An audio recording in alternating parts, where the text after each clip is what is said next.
Very much. Please, a round of applause for the music department of the Federal University Lokoja. Ladies and gentlemen, while you remain standing, we will take the national anthem and the university anthem. The national anthem, please.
Greatest FUL. You may be seated, please. The Vice Chancellor, Professor Laimi Akinwumi, and his principal officers, provosts, deans, and directors, a very delightable, special, distinguished public lecturer, one of the finest football players in the history of Nigeria. I thought you'll be clapping those hands to celebrate an icon.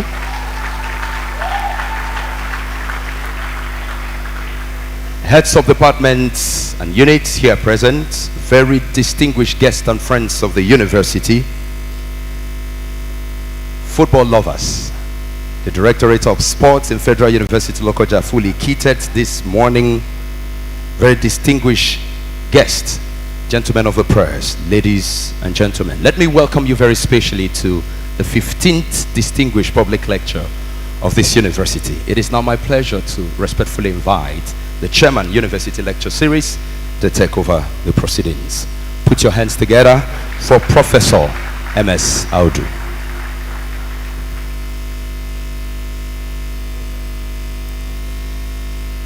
The Vice Chancellor, very distinguished Chief Dr. Segun Odegbami, distinguished ladies and gentlemen, Ms. Vice Chancellor, sir, in 3 minutes, I would like us to focus this in 3 minutes. But in doing so, I would like to do a rundown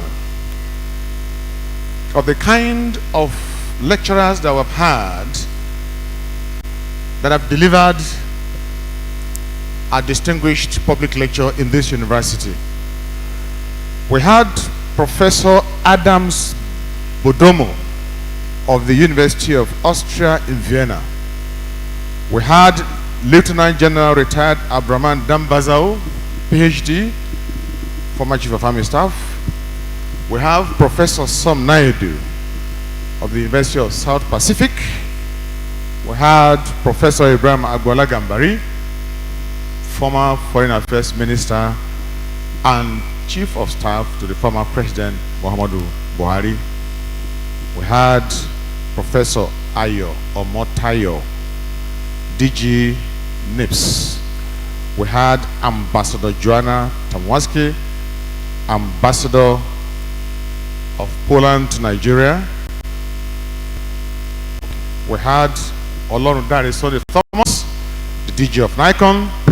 We had Professor Oyewale Tomori, a professor of virology, World Health Organization. We had Barrister Honorable Zainab Marwa Abubakar, former special advisor to His Excellency the President of Nigeria. We had Professor Jimmy Adegoke of the University of Missouri, Kansas, in the USA. We had Professor Yakubu Abuki Ochefu, the former Secretary General, Committee of Vice Chancellors of Nigerian University. We had Professor Etanebi Alemika, Professor of Criminology. We had Dr. Richard Kuba of Frobenius Institute in Frankfurt. We would have had the 14th one, but because of the mishap that we had some time, Dr. David Omole was presenting the 14th inaugural, 14th public lecture. Today, sir, you are going to be presenting the 15th distinguished public lecture. You are a special being. Some of us, when we were growing up, was when we heard your name, and we have the privilege of seeing you today. Today, you are going to be sharing with us your exploits across the globe. Ms. Vice Chancellor, I'll reserve the other comment when I come forward later. I wish to now invite you to present your welcome address. The Vice Chancellor, sir.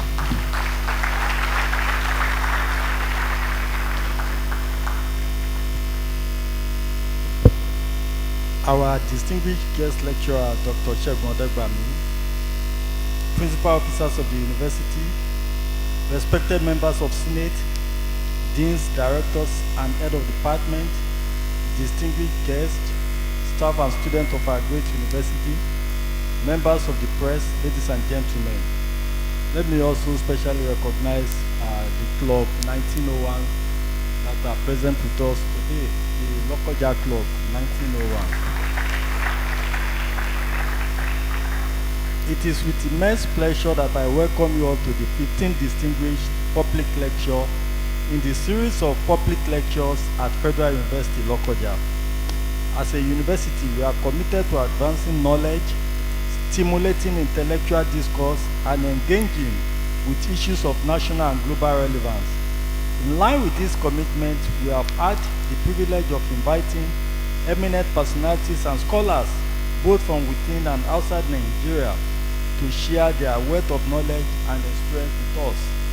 Today, we are privileged to host one of Nigeria's finest talents in the field of sport, a man whose contributions to Nigerian sport remain indelible, Dr. Segun Odegbami.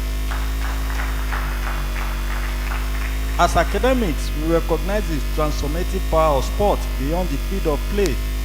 Sports inspire build discipline, and cultivate leadership values that are crucial for individual and national development. In this light, today's lecture titled Sport has the Power to Change the World, How True, is both timely and relevant. Dr. Segun Odegbami, a former Nigerian footballer, celebrated sports analyst and a passionate advocate for youth development, is uniquely positioned to guide us through this thought-provoking discussion. His remarkable achievement from leading Nigeria to victory in 1980 African Cup of Nations to his dedication to nurturing young athletics through the International Sport Academy make him a worthy speaker on this important subject. As Nelson Mandela once said, sport has the power to change the world. It has the power to inspire and also the power to unite people. Indeed, sport is more than just a game. It's a universal language that transcends race, politics, and borders. We have seen how global sporting events like FIFA World Cup and the Olympics bring nations together in the spirit of competition and friendship. Locally, football, athletics, and basketball have played vital role in fostering national pride and identity. As a university and as a nation, we must harness the power of sport to promote unity, development, and social change. We believe that sport has the potential to foster the much needed unity within our country, across Kogi State, and throughout Nigeria. The question we must ask ourselves is, how can we use sport as a tool to build a better society? How can we integrate sports into education, leadership, and community development? How can we ensure that the values of discipline, teamwork, and integrity instilled through sports are translated into other areas of national growth? Ladies and gentlemen, this is not just a conversation for sport professionals alone, but a call to action for all stakeholders, students, educators, policymakers, government, sport agencies, academia, civil society, and the general public. We all have a role to play in ensuring that sport remains a driving force for positive change and national development. This lecture should go beyond an academic exercise. It must inspire collaboration and translation of our discussion into actionable policies that harness the full potential of sport in fostering unity, youth empowerment, and social progress. On behalf of the management, staff, and students of Federal University Lokoja, I express our heartfelt gratitude to Dr. Segun Odegbami for accepting our invitation to deliver this timely lecture. I also appreciate our esteemed guests, staff, students, and all attendees for being part of this intellectual engagement. Finally, I urge everyone to listen attentively, reflect on the insights shared, and consider practical ways to apply them in driving positive change in our society. Thank you all, and God bless.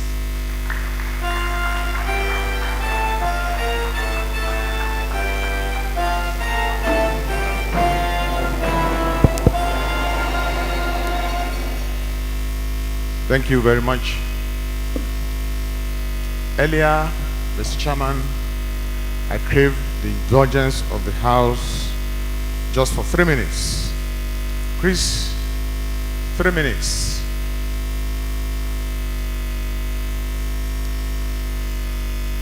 Thank you. Right. That is the 15th public lecturer.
Segun beat him.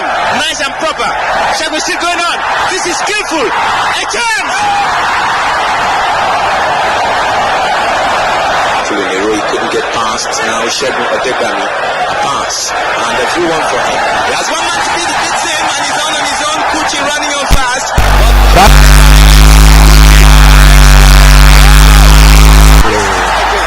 Thank you very much. Takes a very good chip. Thank you very much. Thank you very much. Interest. Thank you very much. Thank you very much.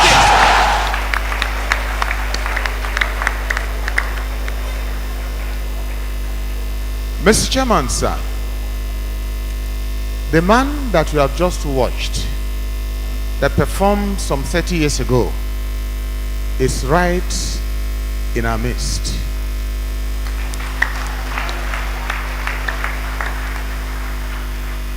May you please kindly rise and remain standing.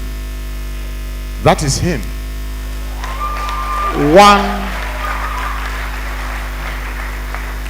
1.81 meter tall.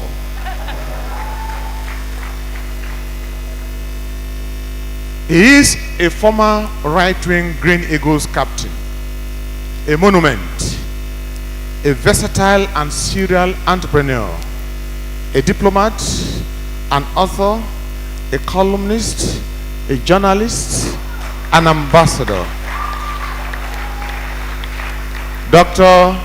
Chief Olusegun Patrick Odegbami, MON, FNIM, AFNHA, OLY, born 73 years ago.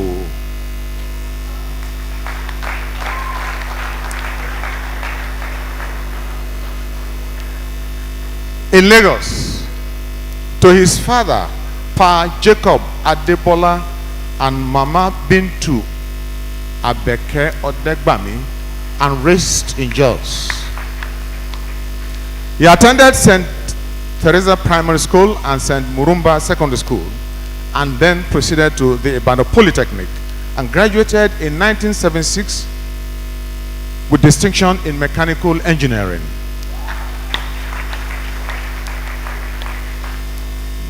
Ambassador Dr. Chief Segun Odegbami holds doctoral degrees honoris causa in sports and human kinetics from Bradley University, Illinois, United States of America, and Federal University, Oyo Ekiti. He has had a illustrious football career in the 1970s and 1980s and wore the famous jersey number 7.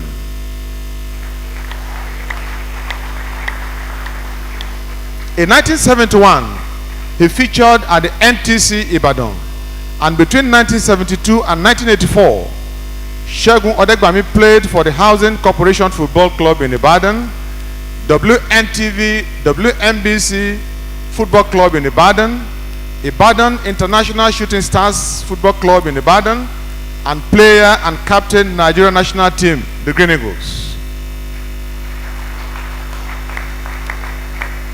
Unarguably, Dr. Segun Odegbami was a household name for football lovers around the globe in the mid-1970s and early 1980s.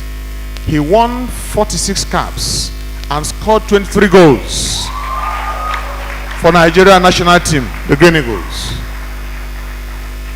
He was nicknamed the Mathematical by the famous sports commentator Ernest Okonkwo for his amazing skills, technical brilliance, pace, precision, and scoring accuracy. His first debut at the national team, the Green Eagles, was on the 16th of October 1976 against Sierra Leone at the age of 24. His greatest moment was when coach Otto Gloria enlisted him into the national team for the 1980 Cup of Nations, AFCON, where he scored 2 goals in 3-0 victory over Algeria, the final. That was what you saw. Now, this earned him the captaincy of Green Eagles and second place in the African Footballer of the Year race, coming behind Cameroonian Eugene Manga. His major disappointment in his international career was his failure to go to the World Cup finals in Argentina in 1978, when Godwin Odie's own goal shattered his dreams. Ambassador Dr. Segun Odegbami has won several laurels and awards, including Best Player, Winners Medal, Confederation Medal, FIFA Medal, MasterCard Medal. All of these were won at African Cup Winners' Cup, ECOWAS Cup, AFCON Cup, All African Games Cup, and Best 50 African Players of the 20th century. Beyond sports, Ambassador Dr. Segun Odegbami is a fellow and associate fellow of several professional bodies, including Nigeria Institute of Management, Nigeria Institute for Sports, Sports Diplomacy Unit, Nigerian Institute for International Affairs.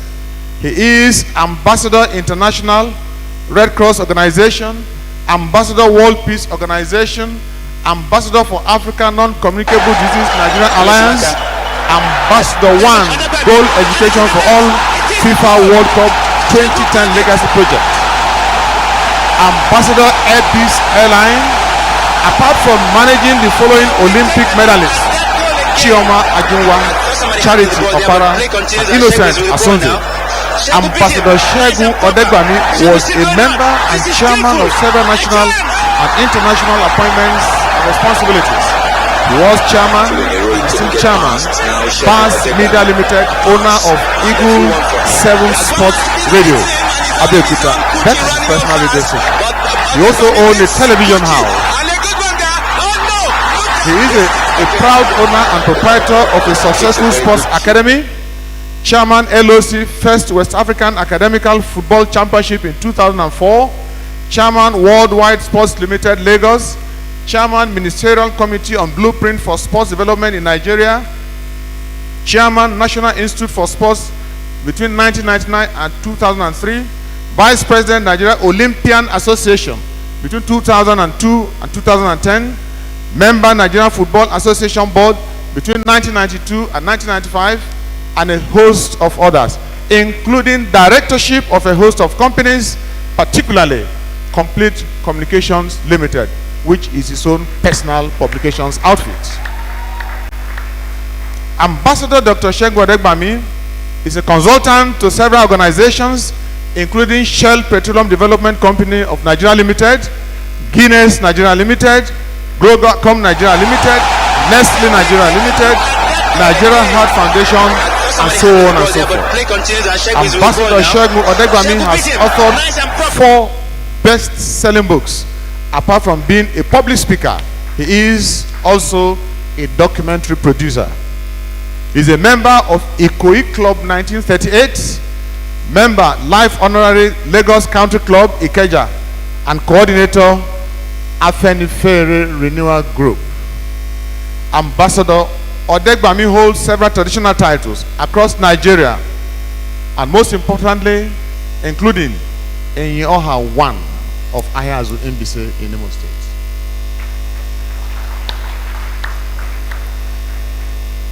As a trial politician that I call him, Ambassador Segun Odegbami contested for the office of the governor of Ogun State in 2015 and lost with optimism.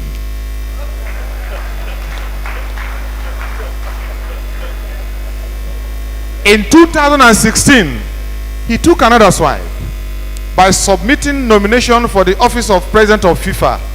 He also stepped down in optimism.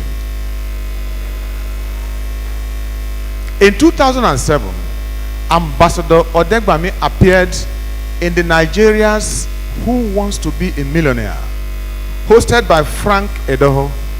He played alongside with the famous Nollywood comedian Zebrudaya and donated all his winnings to the Little Saints Orphanage on the Strong Tower mission. Thank you very much, sir.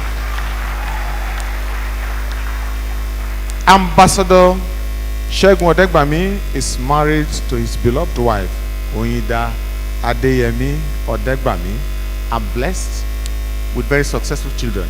Mr. Vice Chancellor, sir, permit me to invite this icon and Omoluabi, Ambassador Segun Odegbami, to step forward to present the 15th public lecture. Thank you very much, sir. Somebody handled the ball there, but play continues and Segun is with the ball now. Segun beat him, nice and proper. Segun still going on. This is skillful. A turn.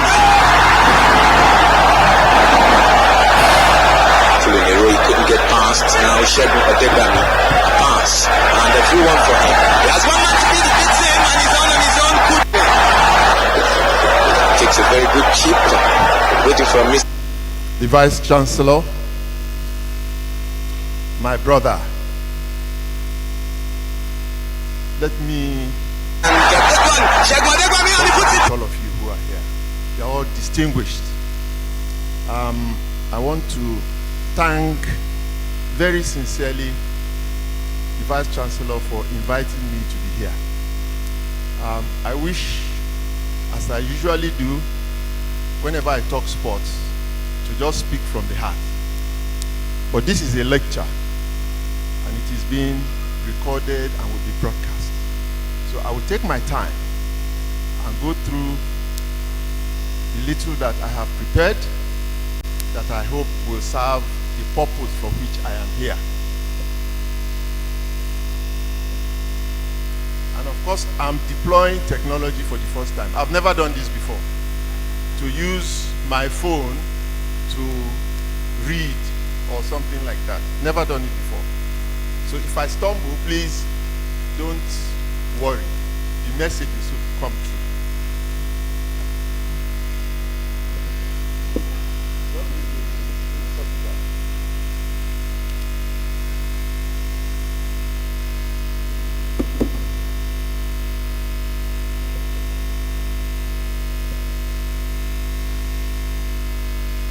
I thank you very much for inviting me to deliver the Federal University of Lokoja's 15th Distinguished Public Lecture. It is indeed a great honor. When I received your invitation, what immediately came to my mind is that the university must know or must have seen something that the rest of the world does not. What does an ordinary football player know? Let me state clearly upfront, therefore, that it will be sheer arrogance for me to come to this citadel of learning and pretend to be who I am not. So I am here, humbly without any airs, without any intention to go into an intellectual rigmarole or expedition, drawing from academic library to justify my position on the subject of today's presentation, one way or the other.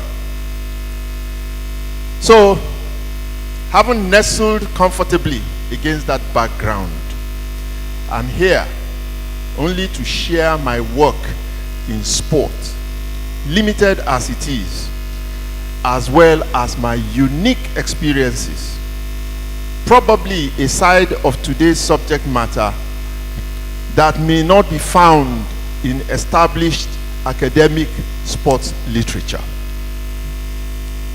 Once again, little of this my presentation is drawn from a book.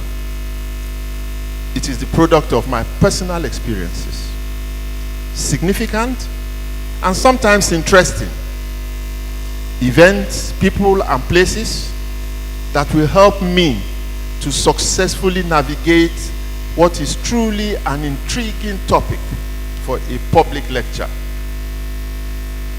Beyond that, I'm very excited to be in the spotlight again. As you know, we renowned athletes, we like to hog the spotlight. My intention, therefore, is to enjoy this moment whilst attempting to take you all on a journey to a place where maybe you have never been before. To start with, the title of this presentation is not original to me. You heard the Vice Chancellor himself. Sport has the power to change the world. How true? It is only the how true that I own, and I will try to tackle today. Otherwise, the title is a well-known and well-worn quote by a global political icon delivered some 20 years ago in Monte Carlo. As lyrical and as beautiful as the words may have sounded to the ears, since then, sport has not changed the world.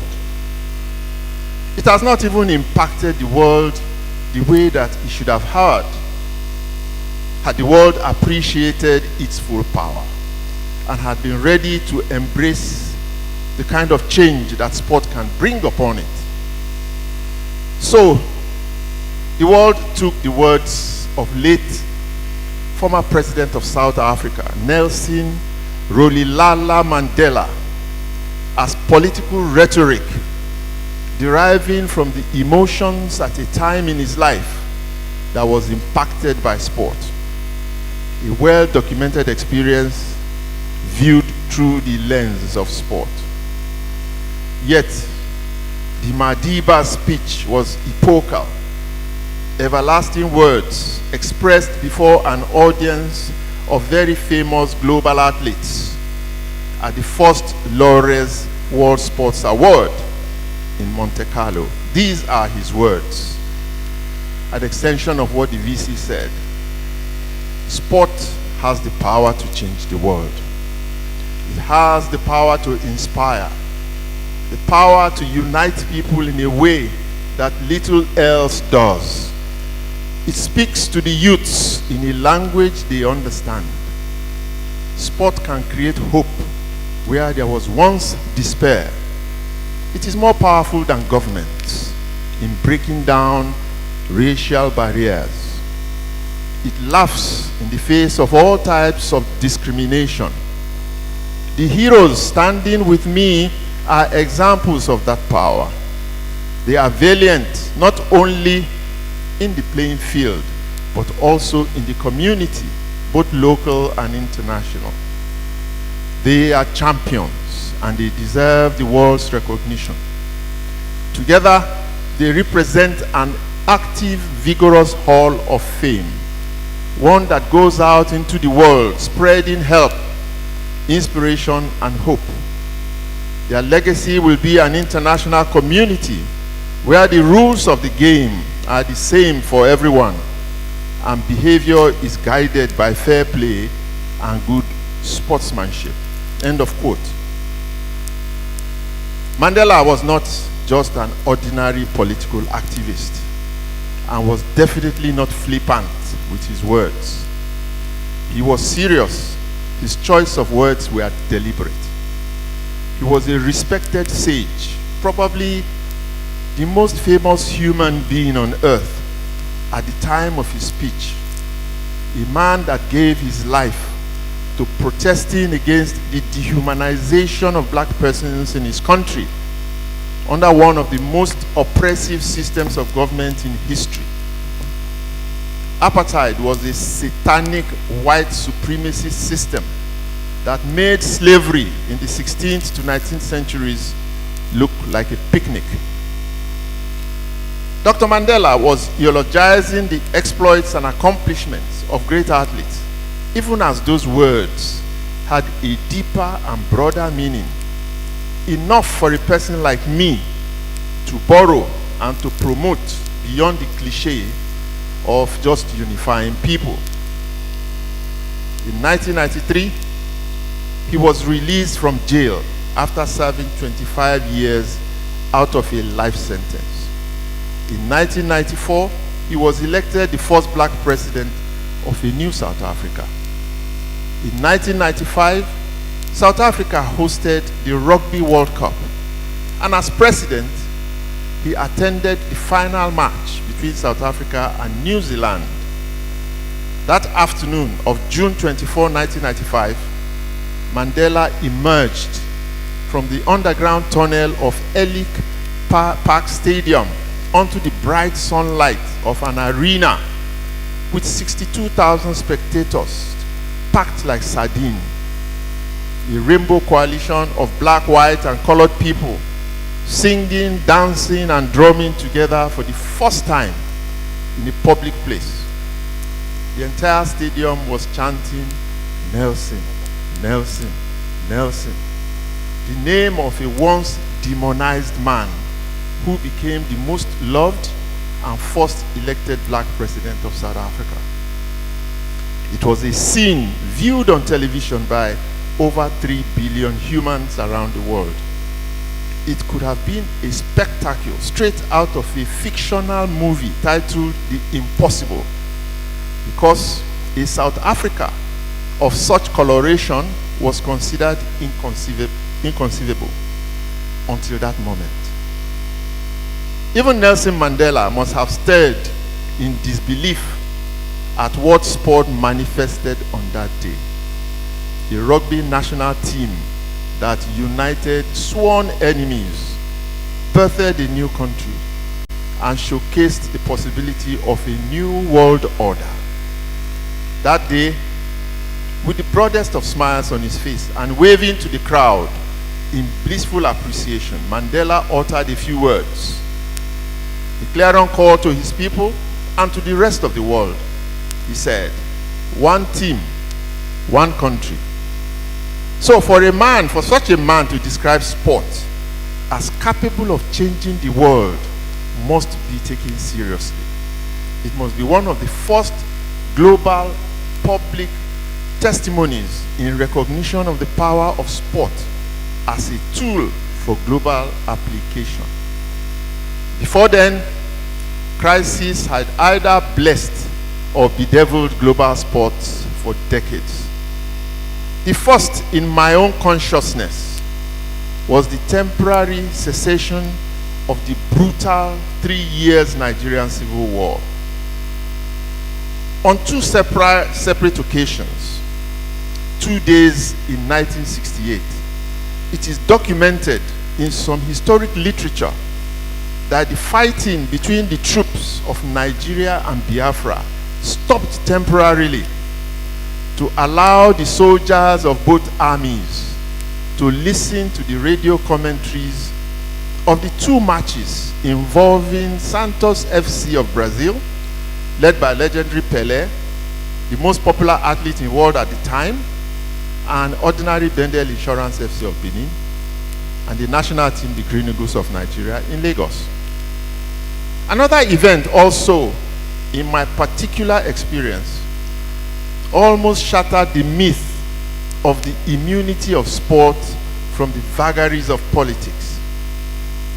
The Olympic movement, probably the largest and the most powerful organization in the world, almost broke up. It happened in 1976. I was a part of that story, and I shall tell that story shortly. But before I do, this one. It was former United States Ambassador to the United Nations, Dr. Andrew Young, that put Nelson Mandela's great speech in Monte Carlo in proper perspective several years later. I don't recall where the event took place in Nigeria, but it was reported that Ambassador Young connected all the dots of the historic events from 1976 leading to 2000, where Nelson made that speech. He said that but for the sacrifice made by African athletes in 1976, apartheid would not have ended when it did. Nelson Mandela would not have been released from jail when he was. South Africa would not have elected a black president, and the Rugby World Cup would not have taken place in South Africa. All of these happened because some athletes sacrificed their personal ambition and dreams. I was one of those athletes. So, what happened in 1976? It was very interesting because, as I said, I was an active participant. But to amplify it properly, 2 years ago, a wall of fame was constructed inside the premises of the Nigerian Institute of International Affairs in Lagos in reference to the 1976 event. On the wall are the names of 47 Nigerian athletes that gave up their ambition to become Olympians in order to respond to the call by the presidents of 27 African countries, led by Tanzania's Julius Nyerere and Nigeria's Olusegun Obasanjo. One day, just one day, on the eve of the Olympic Games of 1976 in Montreal, Canada, I was there.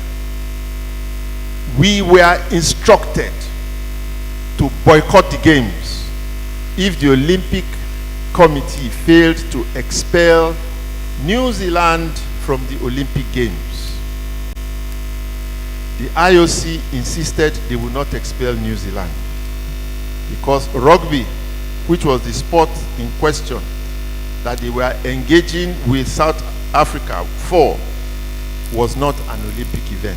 However, Africa stood its ground and the IOC threw us out.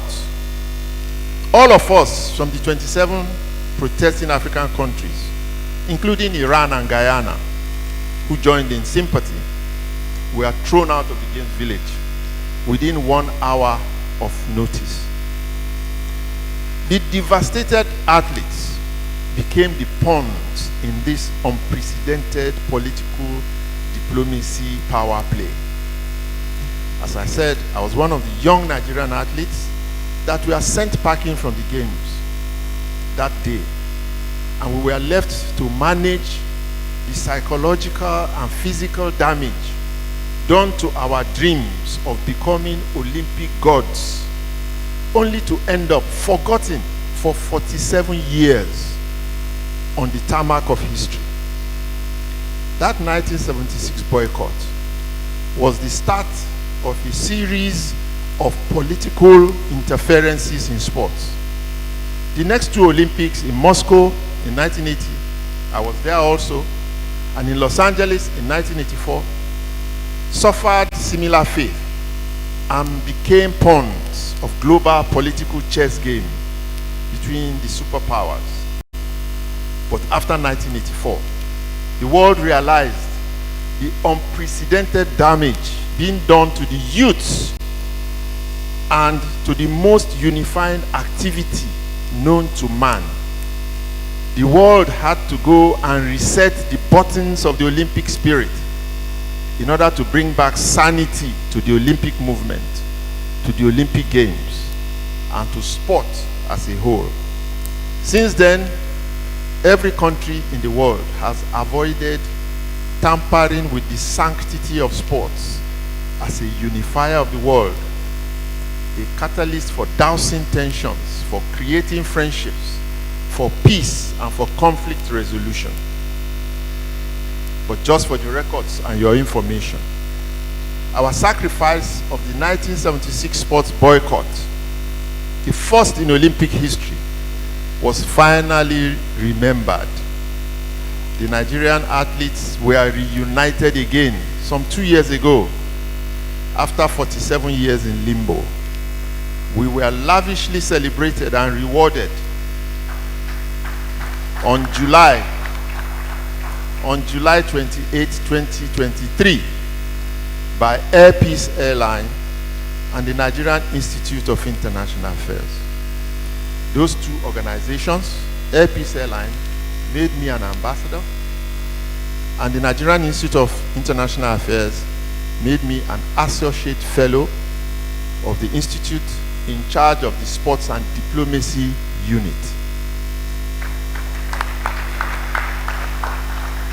The names of all of us that went to that Olympics are now written on a special wall in Lagos in gold. in everlasting testimony to the power of sport to change the course of history. So Nelson Mandela was right.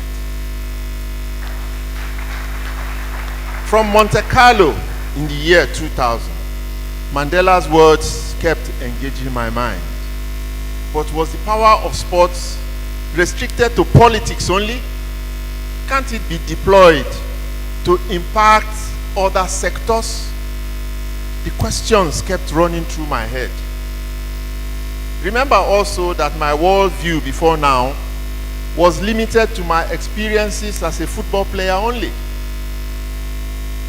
Some years earlier, but after I ended my sports career, more by accident than by design, I ventured into the world of sports media. I sustained a weekly column in a newspaper. Even as an active football player since 1978, I started writing. In 1985, I became part owner of Nigeria's first all-sports newspaper. It was my baptism into a new world in sport beyond that of an active athlete and beyond politics. Sports and the media are Siamese twins, inseparable. Within a few years, had expanded into the wider spectrum of sports media. I went into TV and radio.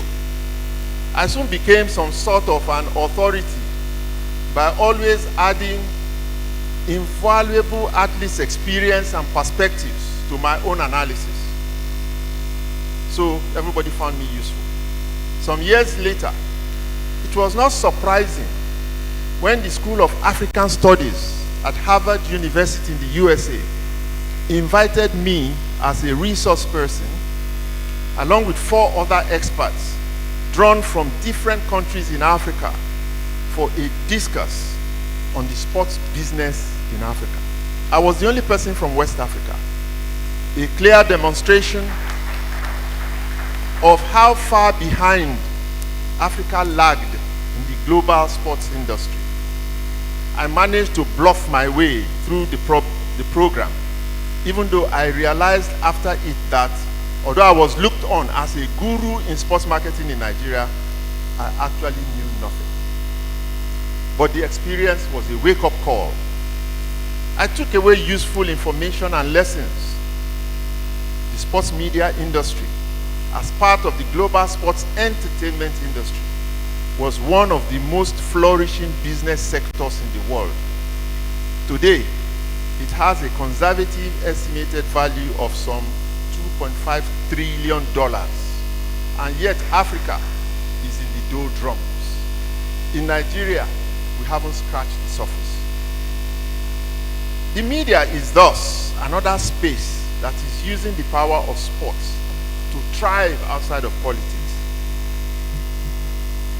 So the scope of sports in the wider entertainment industry is vast. You cover events, you organize competitions, leagues, you merchandise, you license agencies, you trade in players and athletes, commodities, there are services in law and medicine and engineering, a long chain of related and connected activities.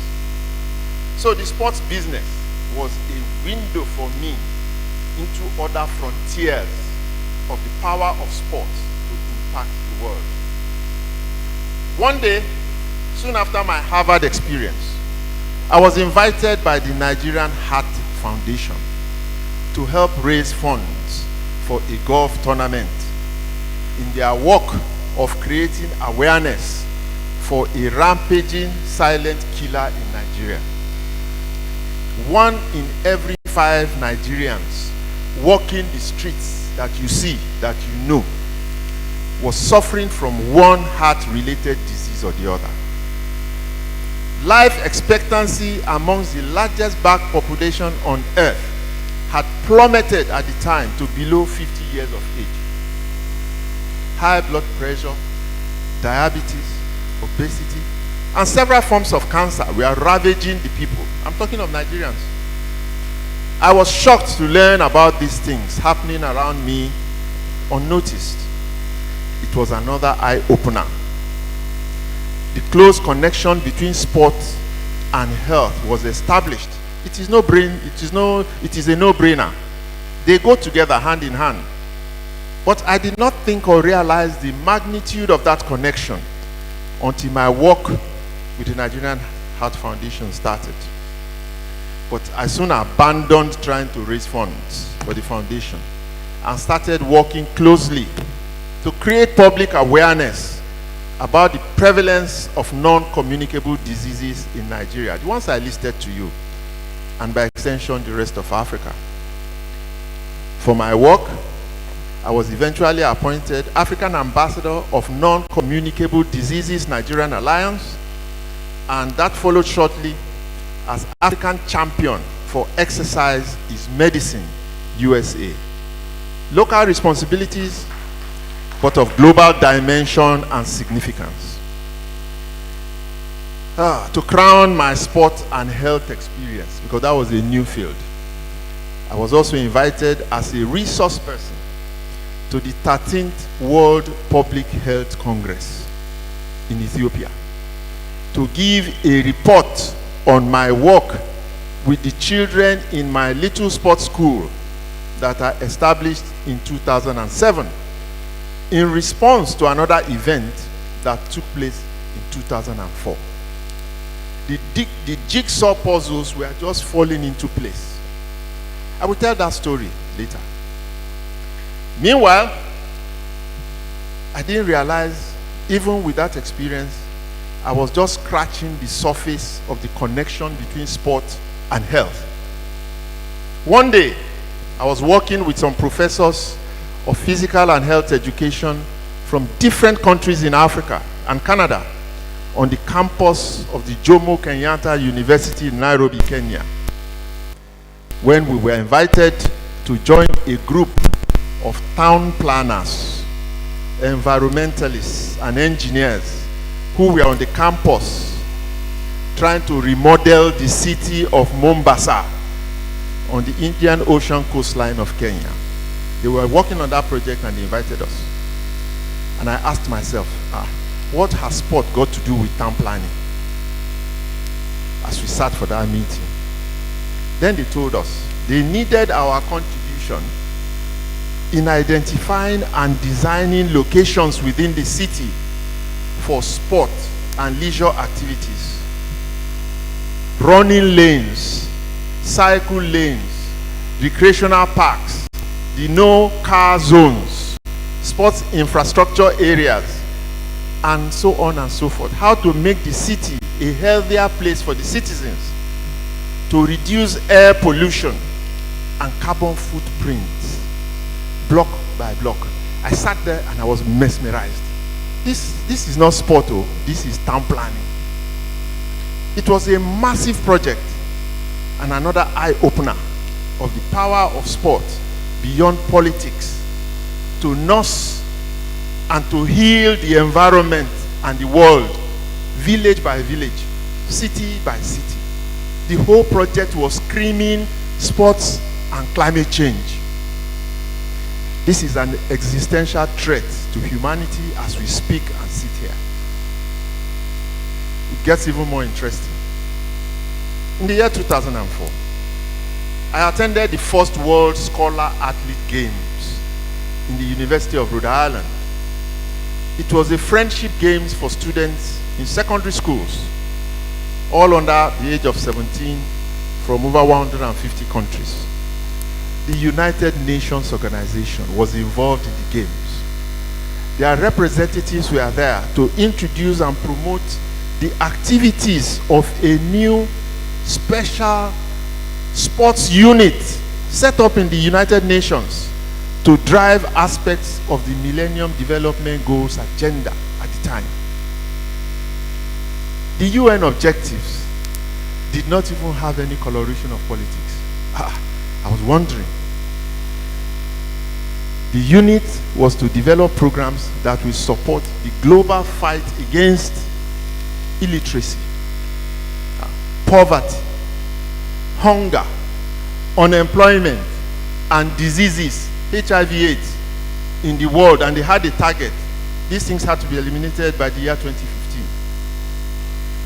And I just thought to myself, this was taking sports to absolutely new dimension, way outside the political struggles between the West and the East, between capitalism and communism, the ideological and cultural wars between the civilizations and the world superpowers, and so on.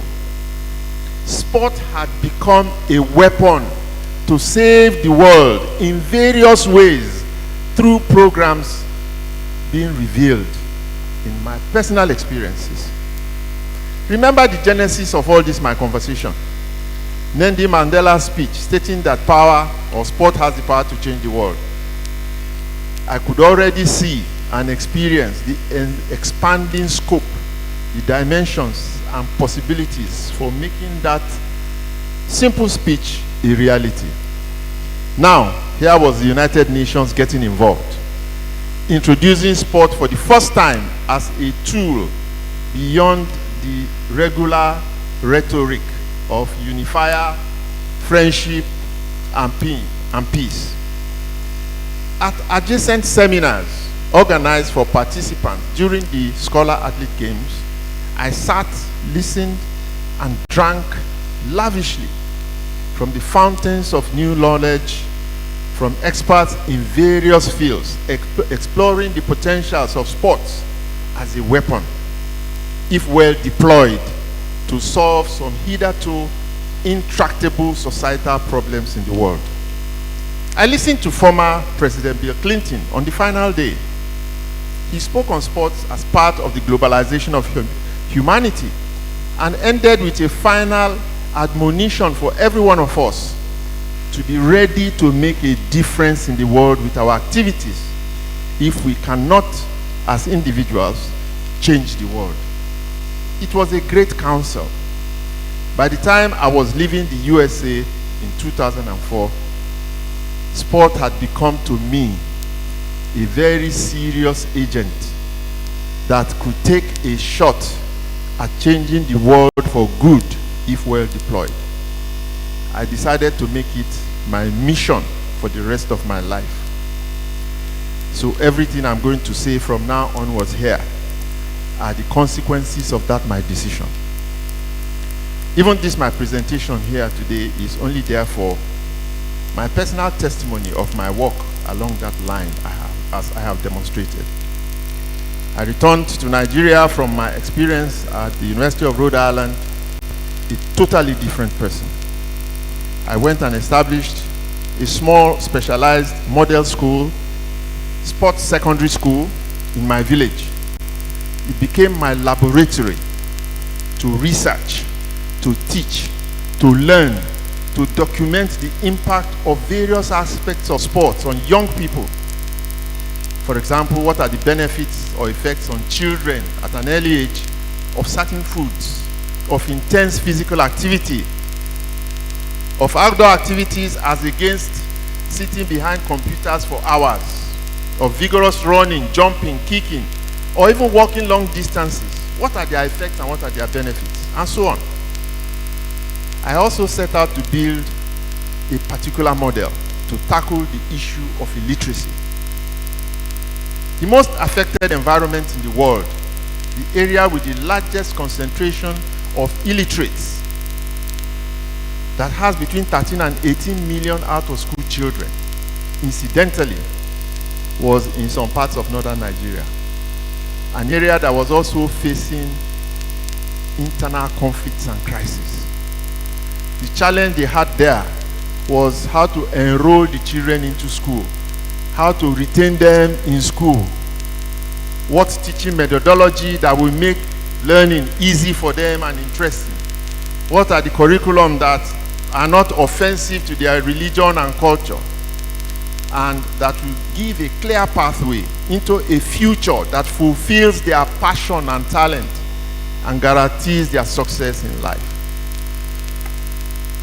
Sport ticks all the boxes.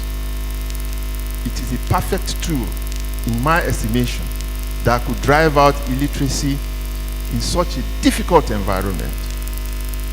I needed to test it and to prove it. So I took my plan to Borno State. I met the governor, who is today the Vice President of Nigeria. I told him my idea. I requested for 2 students that had been deprived of schooling by the Boko Haram insurgency, or for religious or cultural reasons would not be sent to school. I wanted 2 students to come to my school. He reacted positively. He sent 5 students. They were all 15 years old, and they were all in the 3rd year of junior secondary school before they stopped attending school due to the crisis. They couldn't speak a word of English. They had no numeracy or literary skills, but they were very passionate about their football, and they were willing to do anything to play the game, including giving our educational plan a chance despite initial fears of cultural and religious indoctrination. I assured their parents none of that will happen. But the lure of sport swept aside all their fears and apprehensions.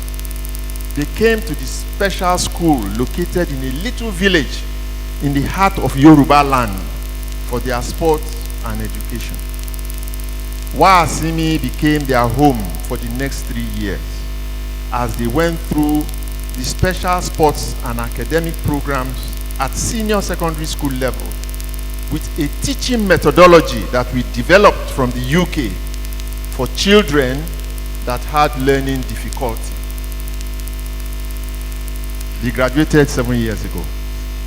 Since then, 3 of them have become university polytechnic graduates. They have completed their national youth service and have become young leaders in their community.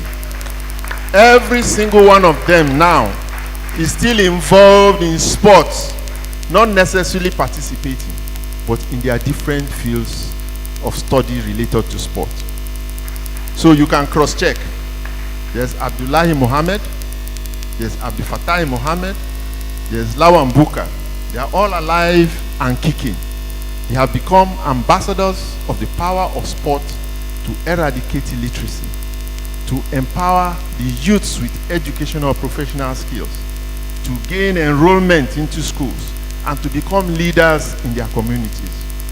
All of these things while they are still living their dreams in sport. That part remains a veritable model for the world to see, to measure, and to adopt. Why Borno State has not adopted, do not ask me. Finally, 21 years ago, I set out on my most ambitious expedition yet. I had studied the impact of sports in countries that host major international events. I proposed using sport to catalyze, to facilitate, to accelerate, and to enforce the biggest and fastest infrastructural development program for West Africa by the simple act of West Africa bidding, I'm not saying hosting, bidding to host the first World Cup to be held in the African continent. The idea was simple. More countries in the project would mean more collaboration. It will reduce the burden on any single country to fund, and the spread of benefits would apply to more countries.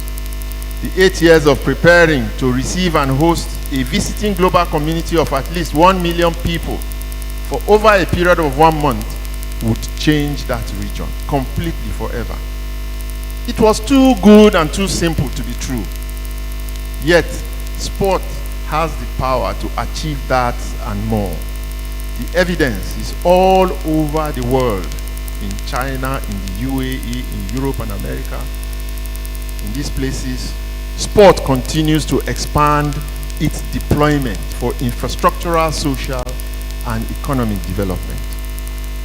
West Africa would have fulfilled the over half a century old dream of the founding political fathers at independence of a powerful, united, and flourishing West Africa with a superhighway and rail system running from Dakar to Calabar.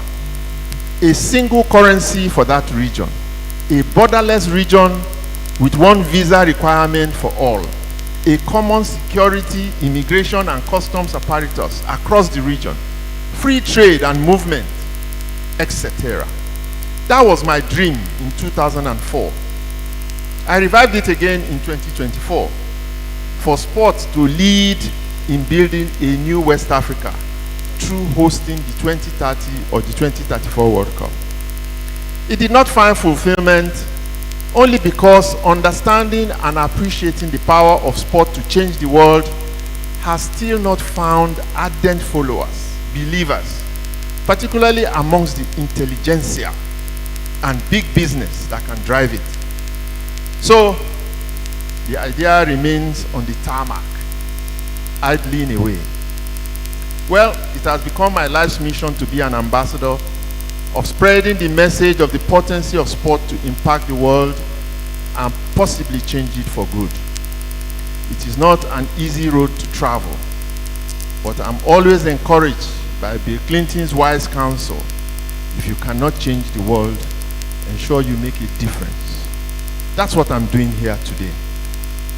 It is up to you to make of what I've said whatever you will. Sport is connected to every aspect of life. Science, technology, business, law, medicine, film, agriculture, tourism, media, health, hospitality, psychology, entertainment, environment, education, engineering, architecture, climate change, merchandising, manufacturing, and so on and so forth, in a relationship only limited by personal imagination and creativity. If you can create, you can do it. So as a university community here, I urge you to look critically at the stories I've told you today about just a few of my personal experiences, and to be ready to test them and go where no one has ever been, and explore the endless possibilities of the power of sports, the most potent soft power tool on the planet that is connected, whether we like it or not, to every aspect of our lives. The Madiba. Dr. Nelson Rolihlahla Mandela was right. Sport has the power to change the world. I rest my humble case. Thank you.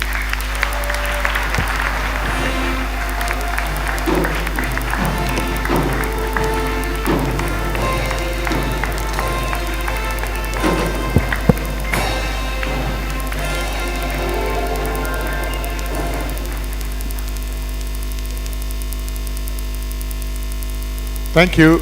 Please, can we give another round of applause? Thank you very much. Thank you, sir. Please be seated. Mr. Vice Chancellor, you've heard it from the Oracle. It is time for us to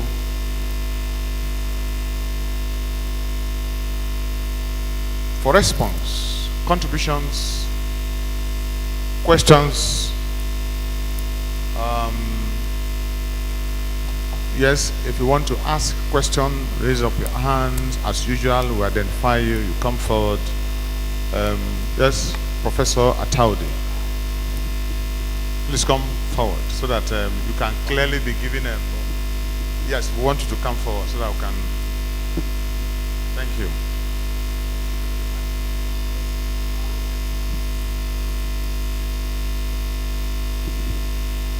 Thank you very much. The chairman, members of the high table, the mathematical Odegbami. When we were growing up, that's how we knew him. Ernest Okonkwo would say on the radio, the mathematical Odegbami, he's going, and it's a goal. I'm happy to meet you today physically. What you have told us, and from your look, 73. There's something I want to tell everyone. He is 73. He's not looking older than me. By August, he will be 73. But he's not looking older than me. But I am like 10 years younger than him. That's to tell you that sports is something that no one should take lightly. Don't take it for granted. You may not be a professional sportsman, but take sports seriously if you want to live and have a fulfilled life on earth. That is one thing I can take from his message. And secondly, you said you don't belong to the academia, but I can tell you from what you have done that our eminent Vice Chancellor, who has identified you, will find a place for you to be able to impact on our sport world here in a relevant department in this place. Thank you very much for a very beautiful lecture. We are very impressed and very inspired by your lecture. Thank you very much. Thank you very much. Yes, the man in cap.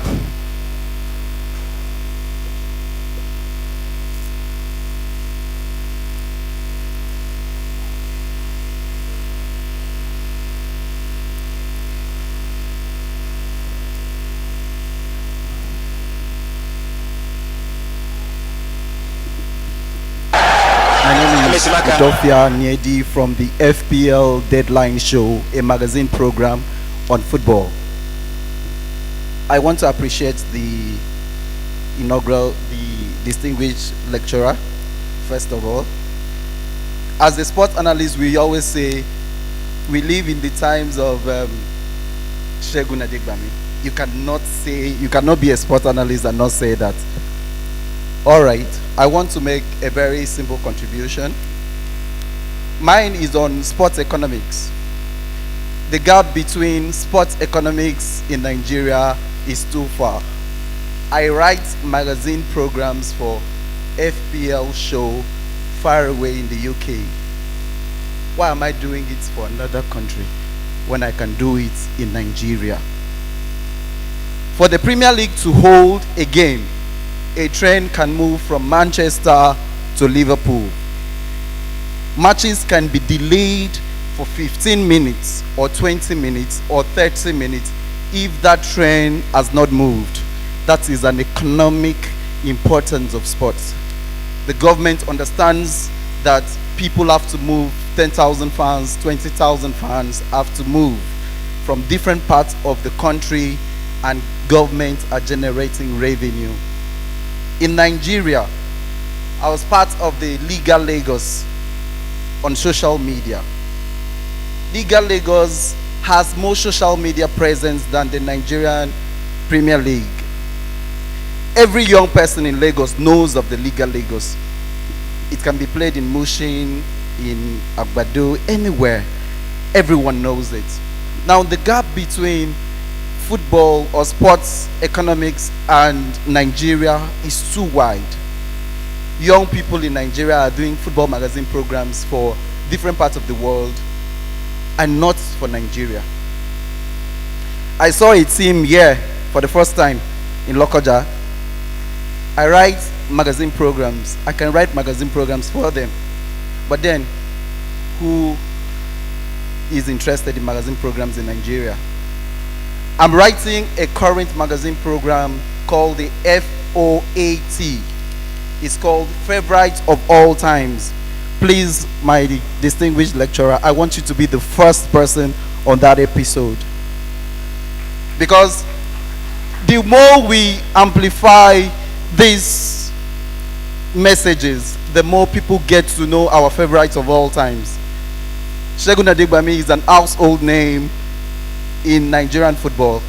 You cannot mention victory or you cannot talk about Nigerian football without him. Sir, please, when we are shooting the first episode of FOAT, Favorite of All Times, we want to have you on it, sir. What's up, beleza?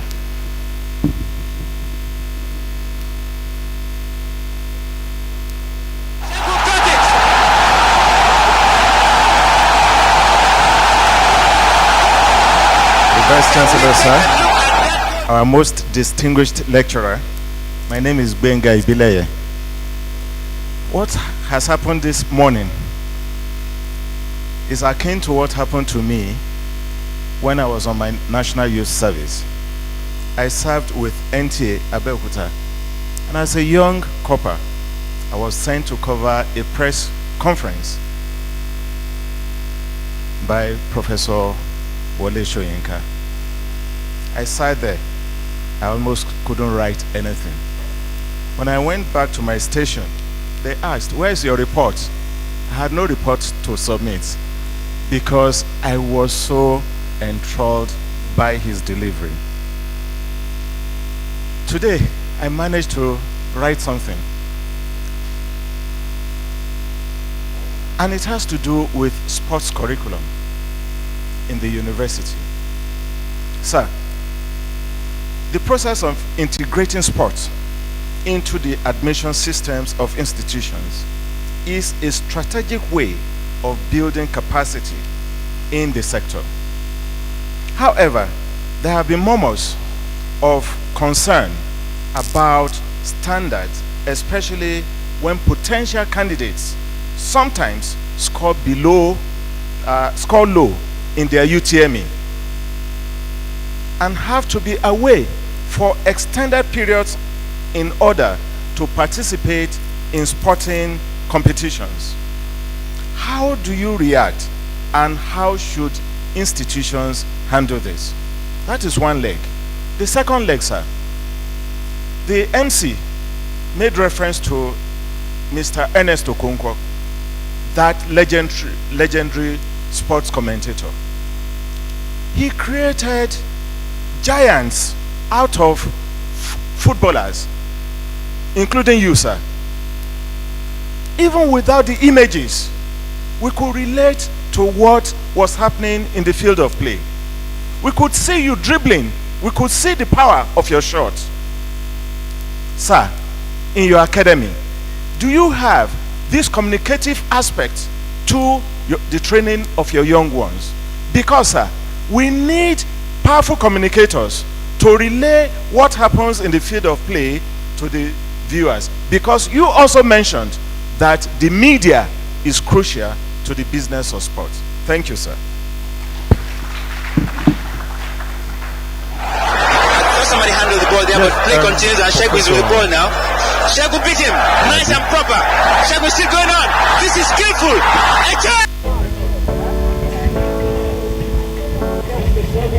Two Alabis. When I say yeah Greek, when I say yeah Greek, it is you. Then there's one. Okay, yeah Greek, please come. Please, Pastor Alabi, can you carry a bit? Yeah Greek, say something. Okay, thank you, the Vice Chancellor and our distinguished lecturer. I'm highly delighted to have the opportunity to listen to our speaker today. And I believe, like all others, we have been taking across the lane of what has happened in sports in Nigeria and what we should be expecting. And I believe that, as he has said, we have a lot to learn, even in agriculture and sports. And we will take notes from him to be able to make good use of sports in agriculture. Thank you very much. Thank you. Yeah.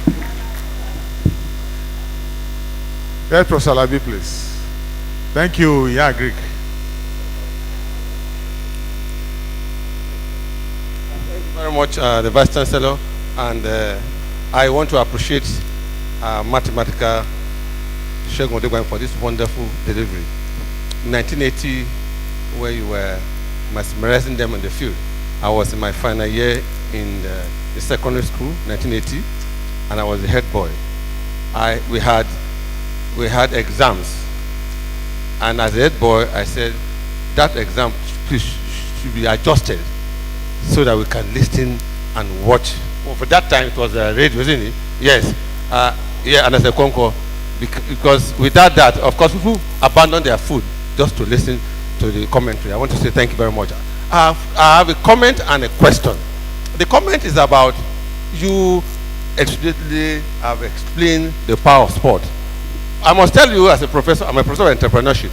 I highly believe that sports is, I call it UPF, unifier, promoter of peace and friendship. That is all I think about sports. But today, you have opened our eyes into the many opportunities that sports. You have moved into politics, into media, into environment, and also into environmental development. I just want to say that, yes, there's endless possibility. And I think you have opened our minds to. So our youth and some of us who are young at heart should start looking at what we can do with sports in that respect. The second aspect, and that's my question, is what's the nexus between sports and entrepreneurship? Entrepreneurship.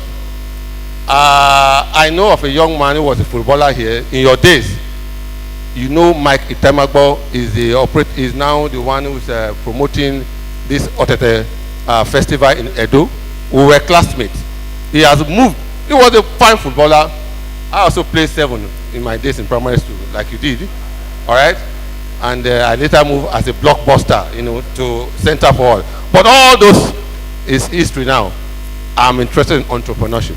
I want a nexus. Whereas we are teaching entrepreneurship, health for peace, can we make money through sports? Because when the chips are down, our students, our young people will move away from cultism and yahoo and see what they can make money and develop society through entrepreneurship. So what's the nexus? Thank you for this lecture, and seeing you, I'm glad. God bless you, sir. Director, Institute of Governance. Institute of Governance, not Gender Studies. Institute of Governance, not Gender Studies.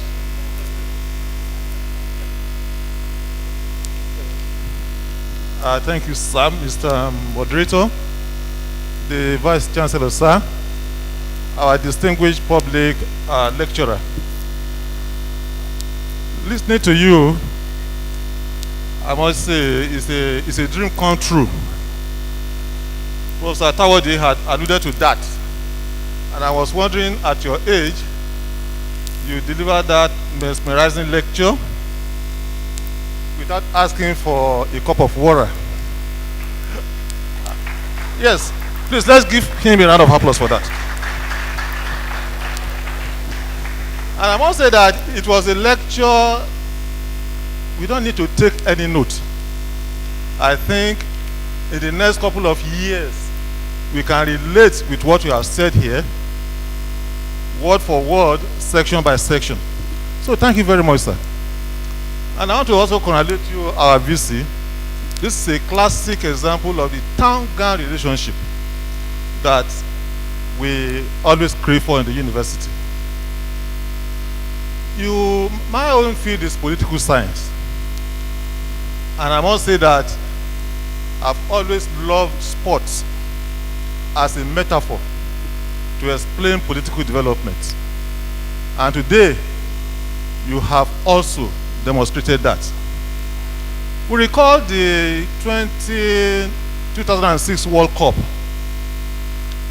and the civil war in Cote d'Ivoire and the match between Cote d'Ivoire and Sudan. How did Drogba use that particular match to settle the civil war in his country? That match was not only taken to the enclave of the insurgents. The whole world saw Drogba kneel down to sue for peace in his country. And ladies and gentlemen, I must say that that ended the civil war in Cote d'Ivoire. That was the power of sports. I watched the title of your presentation. Sport has the power to change the world.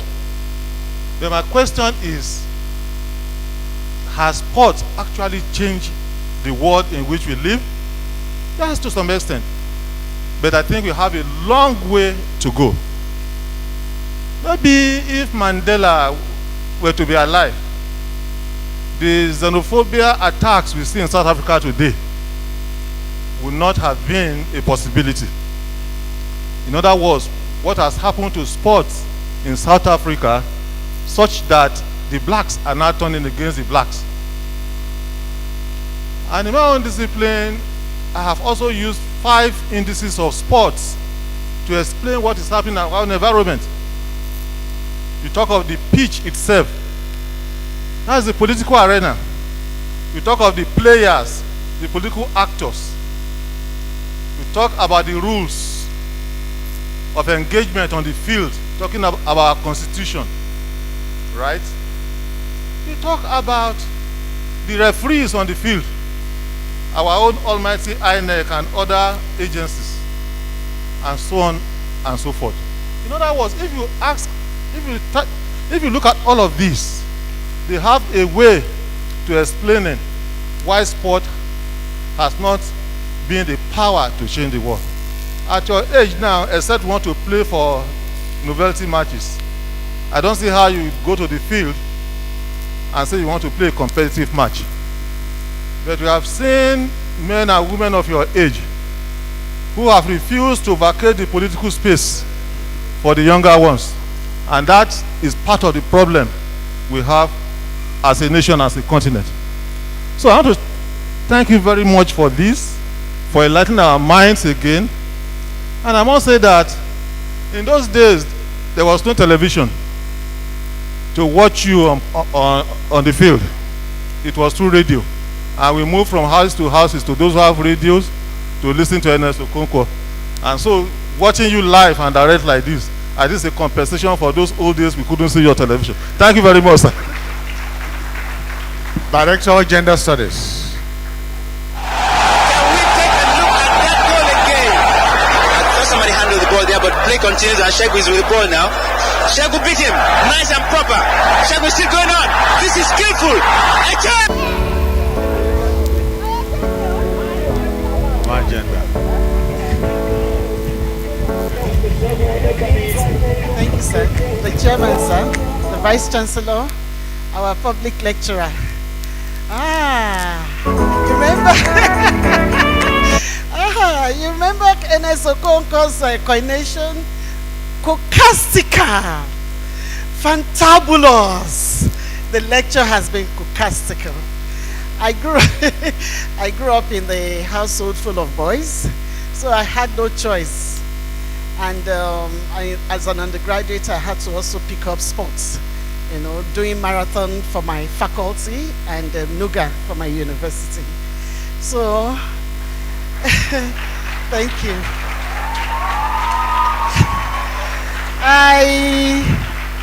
This is my second meeting with you. The first one when I was a journalist.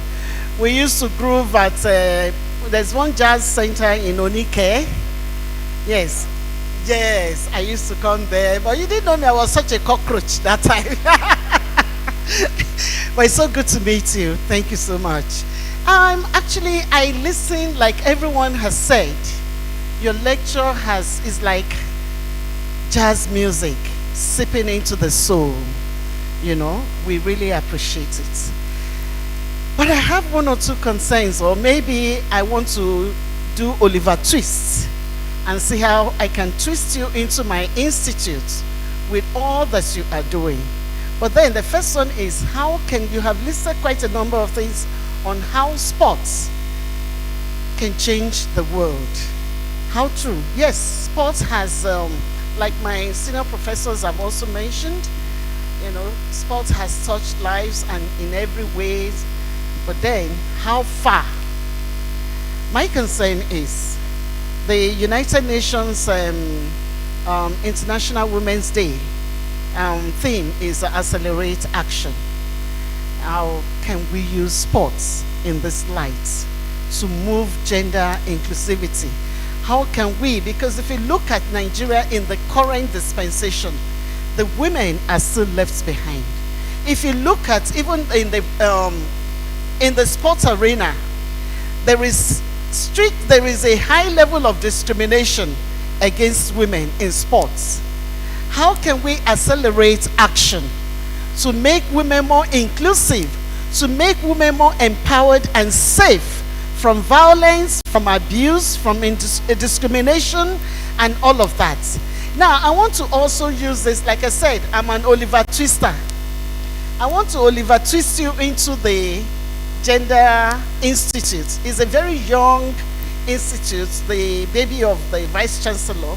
So we're doing a lot of things at the same time. So I'm going to be pecking on your back or sitting on the your giant shoulders to move the Gender Institute in the area of sports and empowering women, or accelerating action for women to feel free, to live, and to be more attuned to their environment. So I will be following you back to back, bone to bone, bomber to bomber, as I like it and as you want me to. Thank you. So I want to also ask you, because when you mentioned, when you talked about United Nations, I was hoping for that aspect of that inclusivity. You know, we need to look at how the environment, particularly Nigeria, is dealing with the issue of that difference in sexuality, that is women, men. We know the men come with the 9 ribs, and women come with 7 ribs, as we all argue. But then you mentioned Chioma, you mentioned other women you have trained and pushed to the international tarmac or pitch of sports success. How much of that can others do? What can we do? Or how are you moving other sportsmen who have successfully completed their race on the pitch to do more, especially for the young women we are training? Thank you, sir. Mr. Chairman, sir, I would like to entertain 3 more questions from the students. 3 more questions from the students. Then we'll break that session, you respond. Then we'll go to the next phase of it. Because your lecture has attracted a lot of interest. And so, sir, we would allow volleys of questions to come to you. So we would entertain 3 from the students. We'll close the phase, you respond, then we'll go to phase 2. Students, 3 of you that are interested, please can you come forward? Thank you.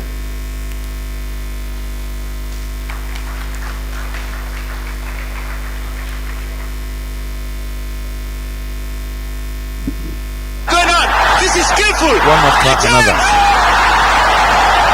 Then the department. He couldn't get past. Now Segun Odegbami pass. And a free one for him. I would like to thank you for the inaugural lecture. My name is Esther Aniki from the Department of Sociology, 300 level. I'm a football player, and luckily I'm in the state team, Confluence Queen, currently. And I got into the team before coming to Federal University Lokoja. That was before gaining admission. I intended to travel to Lagos to school because of sports and education, because my dad told me that you cannot go to school and do sports. You have to choose one. And as a woman, you are expected to end up in the kitchen after education and all of that. But we've seen some changes generations after. So I would like to ask a question about how you were able to balance education and sport at the same time, because from your lecture, we found out that you achieved a lot of things in education. At the same time, you were still an outstanding player. At the time when Nigeria the national team was in a very high peak. I think that was the time they won AFCON and many other medals and positions. So I want to know how you were able to do all of that, at the same time balance it with education. And as for women, how women can be more recognized in the field of sports, even in school. I think some of us are here, some of us in other fields of sports currently have lectures, but we have to come for this inaugural lecture to learn from you. And at the same time, the fact that we had lectures to miss, the school has not given us space to go out for sporting activities and still attend lectures. If you are in school, you cannot be actively in sport and actively in school at the same time. And this might not be due to personal, due to the fact that the person is not personally making effort to balance the two, but because of the school activities has not supported these sporting activities properly to help it grow, to help encourage other students to go into these activities. There are some people with so much dreams, they have to give up on their sporting activities just because of education. Thank you. Thank you. You can go. Good afternoon, sir. My name is Joya Ajodo. I'm 300 level I'm a philosopher student. So I'm here to ask a question about why a lot of people look down on women in sport. Because in Nigeria, they don't give us that much room for sport in Nigeria. And even in this school too, we are still finding that challenges about men looking down on us as a women coming out to participate in sport or in other activities of sport. So now my real question is that why a lot of like gender inequality is going on even to this age, even when we are trying our best to catch up and trying to even normally, even sometimes we want to fortune ourselves what to do in the sport background. But now we find it so difficult, even when we are trying to come out or trying to boost women out, but we still find it difficult at the school, the premise, even our lecturers too will tell us that sport is not for women or only for men. Men are active there more than women. So thank you. Next. Good afternoon, sir. My name is Joe Jaffe Ajakaye. I'm a 300 level student from the Department of Archaeology and Museum Studies. Sir, I have two questions for you, sir. Sir, my first question is, how do Nigerian media outlets in Nigeria recruit and retain top sports media reporter?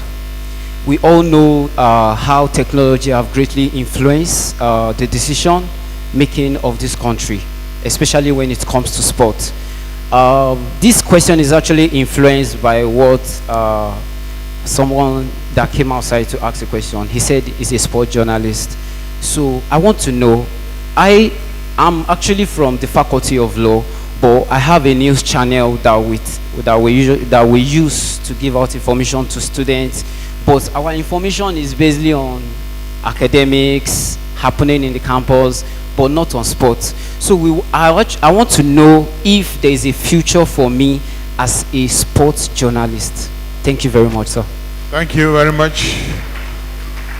Distinguished Dr. Segun Odegbami, you may wish to respond. Please be seated. I'll bring the microphone to the table. Now Segun Odegbami, a pass, and a free one for him. He has one man to beat him, and he's on his own. Kuchi Thank you running very in much. fast, but Let me admit Kuchi. straight away that I'm not here with answers. You know, I truly don't know much. That's the gospel truth. What I have told you are my own experiences. I was very inquisitive about so many things, just as those students came here and expressed their fears about issues, why this is not so, and so on and so. That's how I too was asking questions. But what I have, well, are two things. One, I think I'm an artist. I'm a very creative person. And the second thing is, I don't think that I should go waste my time and do small things. I don't do small things. I take on the big challenges. You know, when I see the big challenge, and then I just go there. Not that I'm going to win, I'm going to get there, but I will embark on that journey. And the best part for me is the experience as I go on that journey. Most of the time I don't even get there. In fact, I never get there. But you see, I have come here. The VC has recognized all the failures because I'm not anywhere yet. Yet I have come, I have fertilized something somewhere. And these are just the product of my own experiences. Anyway, but specifically, I don't know why, and this is for the Vice Chancellor, I don't know why the universities are the way they are, why they do not take sports the way they should, because the evidence is all over the world what sports can do. In America, for example, They admit, take, for instance, in my school, I've had 15 sets of, it's a very small school, 20 graduate every year, and we've had 15 sets of students, 15 sets that have graduated. So you can check the numbers. But out of that number, 81 of them, 80 boys and 1 girl, have secured admission into universities in America and in India, one of the best universities in India for IT, and they are all on scholarship. The Americans, $52,000 scholarship each, and we have 80 students in American universities. These are students that our own universities will not admit. They won't admit them. But these are students that have found their way as a result of both their academics and their sports into American universities. And they are going to come back, as so many have now come back, and the country is finding them invaluable. I don't know what the problem is. I don't have the answer. Why our universities set such high standards beyond the reach of people who are gifted in sports. Me, I don't understand it. Maybe the universities will find an answer. University of Ife, in those days, found the answer. That was why University of Ife and Ahmadu Bello University were the best universities that promoted and encouraged sports in those days. If you went to the University of Ife at that time, what they did with sportsmen, you would want to go into sports. They put them in special hostels, they gave them special diets, they treated them differently, they gave them concessions even with their academics and so on and so forth, and so many of them became great people in society. That's the University of Ife. So it happened. We are not talking of some foreign science. It happened in our country. The national team of Nigeria was going to the University of Ife to go and train, to go and feed, to go for and do their research. They kept data of so many things in the University of Ife. But if you go back now, you would weep. You would weep. They have lost it. Virtually all the universities have lost it. They don't appreciate. That's the bottom line. They think that once you do sports, you are losing out on your academics. I face that every day because parents now have children who want to go into sports. The law of the money in sports now is driving the children of rich people crazy. They want them to go to the top schools. The children don't want to go to school. They tell their parents pointedly that if you don't allow me to do sports, I will not go to school. I receive those calls every day, and we help those families every day. We have come to that point now where, whether we like it or not, the business of sport in the world, as I've been pointing out, is so huge. In my own estimation, there's no bigger industry in the world. Look at Nigeria. There are 5 million viewing centers. VC, there are 5 million, and it's growing, viewing centers where people go to watch football every weekend. There are 5 million. And just multiply that by 10 people per viewing center. There are some that have more than that. They are talking of 50,000, 50 million. 50 million people at the weekend who go somewhere to go and watch football. If you are creative, that is an economy. A message can go to 50 million people every weekend. If you're a smart politician, just use that medium to get to 50 million people. And you have a message that will go, But we are not using our creativity and imagination enough. Sport, as I said, is connected to every industry. Every industry. In my school now, we are trying to be self-dependent on food because we are on 40 hectares of land. We've started planting our own yam. We are keeping our goat farms.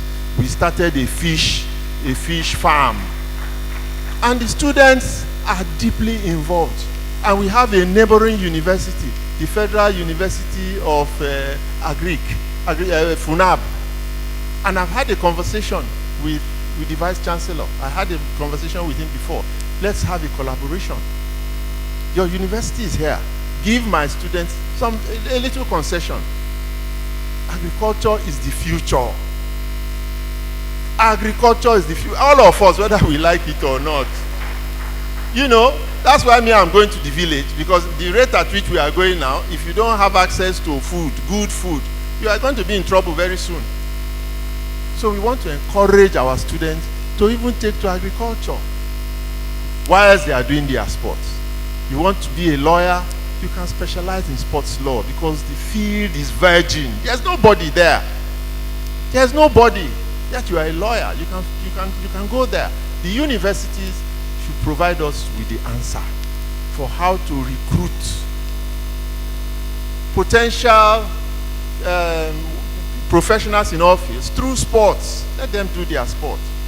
I came in here yesterday as I've gone to so many universities.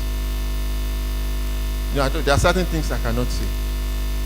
But, you know, when you go to those universities, I weep, because we are losing so much. We think we are doing the students, but we are giving them academics, but we are killing them. You don't want to know the number of people that are dying at a young age. That has nothing to do with anything, but the fact that they are not living well. I told you, one out of every 5 of us here has a heart-related problem. All of me, I'm taking high blood pressure medication. See, every day of my life, I'm stuck with it now. And it is part of it, even though I'm an ambassador. And so many people, if you want to check. Many people are taking the same pills. Out of 11 of us in 1975 that went to play the Challenge Cup, 9 are dead. 11 of us, 9 are dead.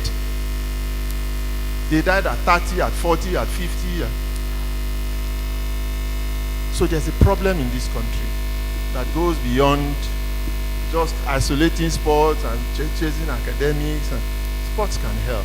So we just make the appeal, because I don't have the answer. The universities deliberately, one by one, brick by brick.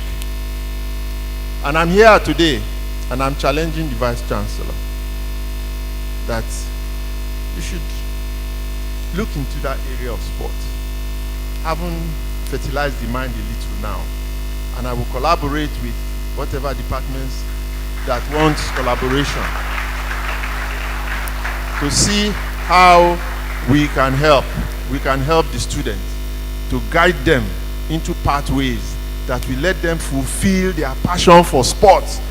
Sports, there's so much money in sports, it is unbelievable. There's so much, I don't know why people just don't.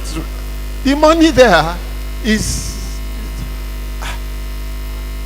you have lecturers, you become a professor, you are struggling in the university, one player will go and play one weekend, and your earnings for 10 years, he would earn it over one weekend.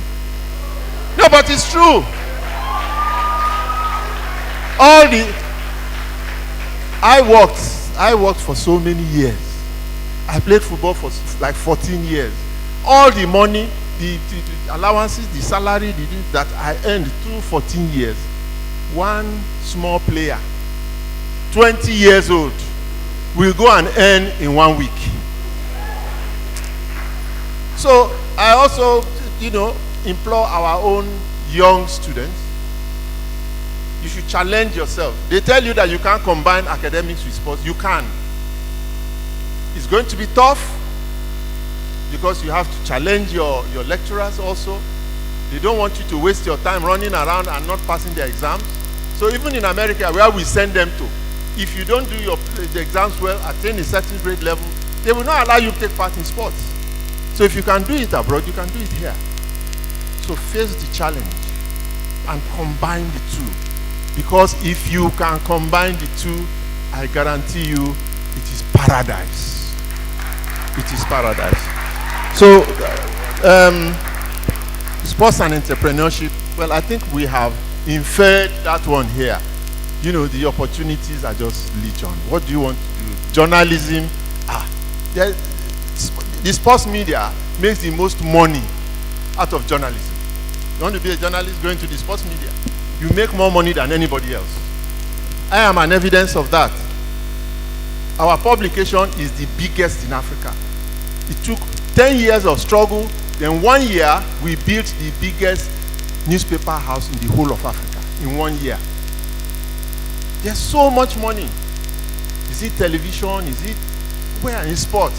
So as a journalist, and I don't know how you take the best of them, because there are so many of them out there, so I don't have the answer for that. And women and sports. Who asked about the women and sports? Women and sports, that gender thing. Again, I don't understand what is going on. Because see, women are more successful in sports than men. In Nigeria in particular, and generally around the world, women are more successful in sports than the men. Go and check the records. We win more, we do more, we succeed more, the women. But there's a certain stigma which one of the girls there inferred. You know, you're a woman, what are you doing in sports? I will tell them, we are going to look at Serena Williams. She's one of the biggest figures in the world, even outside of sports. Respected everywhere. When she comes into Nigeria, if we are not careful, our state house will go and welcome her. So women have the biggest opportunity. I don't know why they are not seizing it. But we have just sent our first girl to America a couple of months ago. And I believe there will be a chain of more girls. What I do is I set the example. I don't solve the problem. I set the example. I test it. I research it. I do it. When it succeeds, it becomes a model. So that's what we are doing. Our girls are going to be fantastic. One of them is going to the national team. So we are going to do some things, and I'm going to work with you. Okay? So I guess that's it. Then let me tell one last story. Maybe this will help. There was a young gentleman who lived in Ibadan a couple of years ago. 17 years old. He was 7 feet tall. So he couldn't go to school because he was being bullied.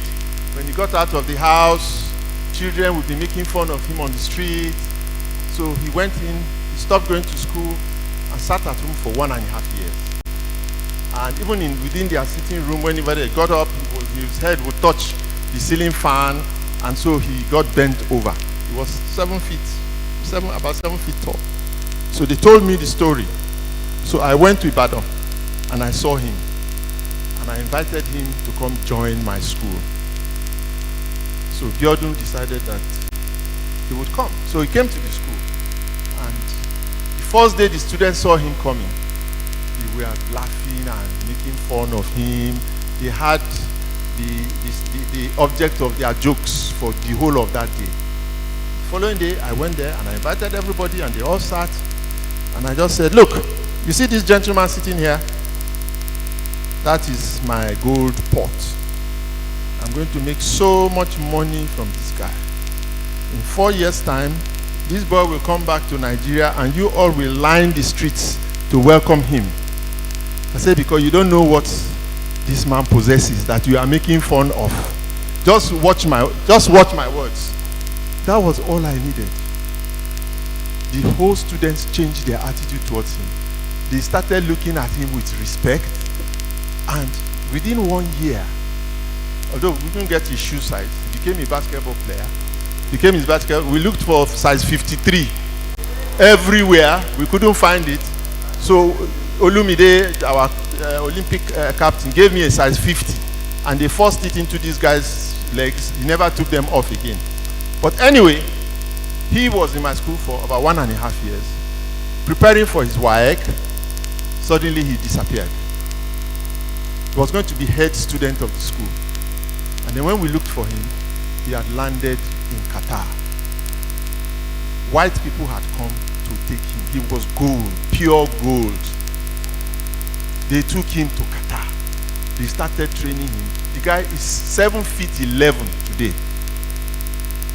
The only reason he hasn't gone into the NBA is because the Americans don't believe that he is as young as he claims to be. Check Google and find out the name Abiodun Adegoke, and you will find him there. He's probably the biggest, the tallest basketball player in the world. I took him from Ibadan and took him to Wasimi. Spent 1.5 years, and he's one of the most famous basketball players in the world today. So you can do anything. With creativity, you can do anything. There's not a woman who is outstanding in sports. You will position her in such a way that she's going to be the ambassador of this university. If we have one in this university that is good enough, she will be the ambassador of the university, the face of the university. As Toby Amuson became the face of her own university in America. We can have them here too. But we will challenge our vice chancellor to give sports and the sports people a chance. I'm here now, you must use me, whether you like it or not. I thank you very much. I thank you all very much. Mr. Vice Chancellor, the time is well spent. The Vice Chancellor has asked that there are some guests amongst us, those that joined us to receive Dr. Segun Odegbami yesterday, and particularly those that took him to Club 1901. Some of them are here and they want to interact, they want to make contribution. Please, the VC has asked that I yield the floor for you quickly so we can round off this program. So, Mr. Ajisafe, I call on you.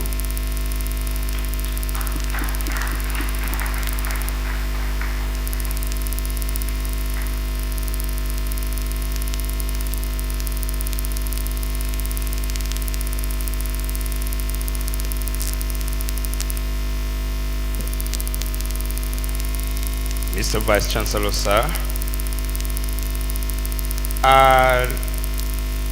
August and one and only Dr. Segun Odegbami, the distinguished lecturer for today. I want to say, just like as many of us have said so, my first contact with a literature that has to do with you, I told you yesterday. I strolled into a friend's home and I picked a magazine of the National Youth Service Corps, and on it was a caption: Segun Odegbami, NYSC ace striker. Of course, I read the whole magazine all through, fascinated with the gentleman that is the ace striker of the NYSC. But for us who saw him yesterday, this gentleman you're seeing, even though he's no longer a footballer, he is everything rolled into one. He plays very fine tennis.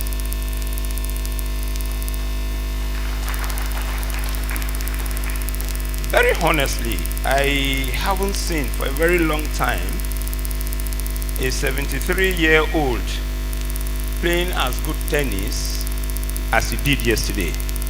Fantastic backhands.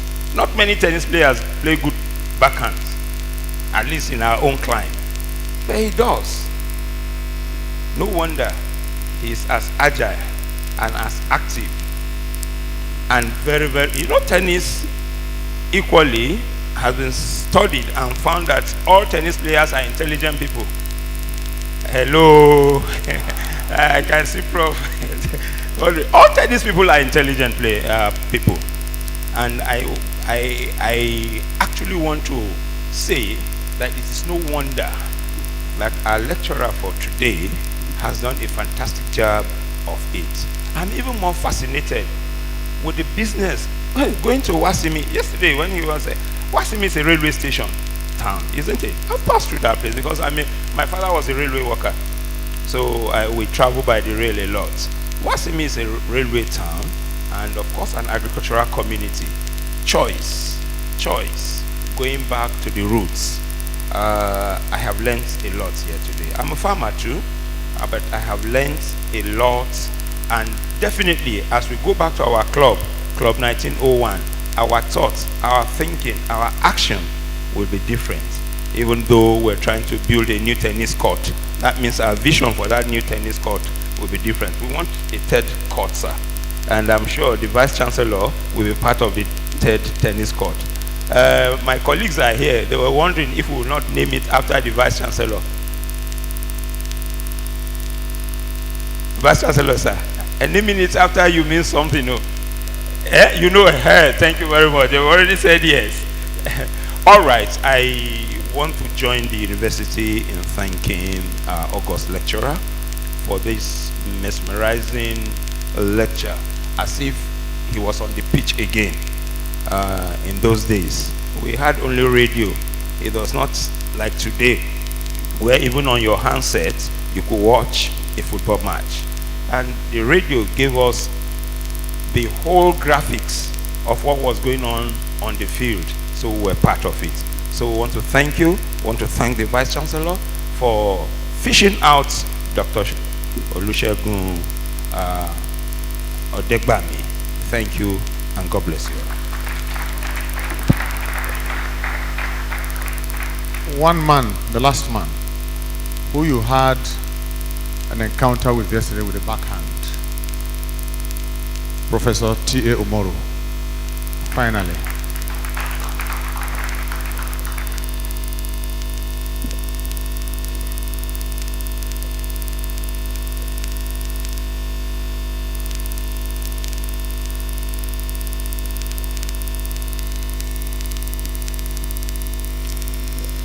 Thank you very much, Mr. VC, for the opportunity to take one more minute. The distinguished lecturer, ladies and gentlemen, mine is a very small story. Yesterday in the evening, we were slugging it out on the tennis court as we normally do. We have been asking the VC to come and join us. But because of too much work we are giving him here, he has not been able to start. And then we saw one gangling young old man walking into the club. And they say, mathematical. And then many of us looked. This could be Segun Odegbami. Then I called the sports director. Bayo Ilori, are you here? I called the sports director of Federal University Lokoja that we are going to teach this man that this is not football, no matter how mathematical. And then, unfortunately for me, they paired me with him. I said, how am I going to, get this exercise out of this man?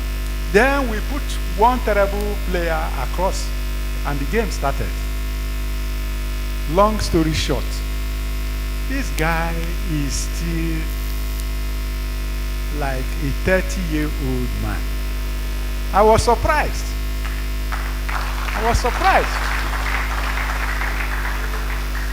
He said sports has the power to change the world. It was yesterday I confirmed that it was not only football. Tennis has the power to change the world. It is a game you can continue to play until you are 100 years old. Well, he seniors me with 2 or 3 years, but I am 70 by the next few months.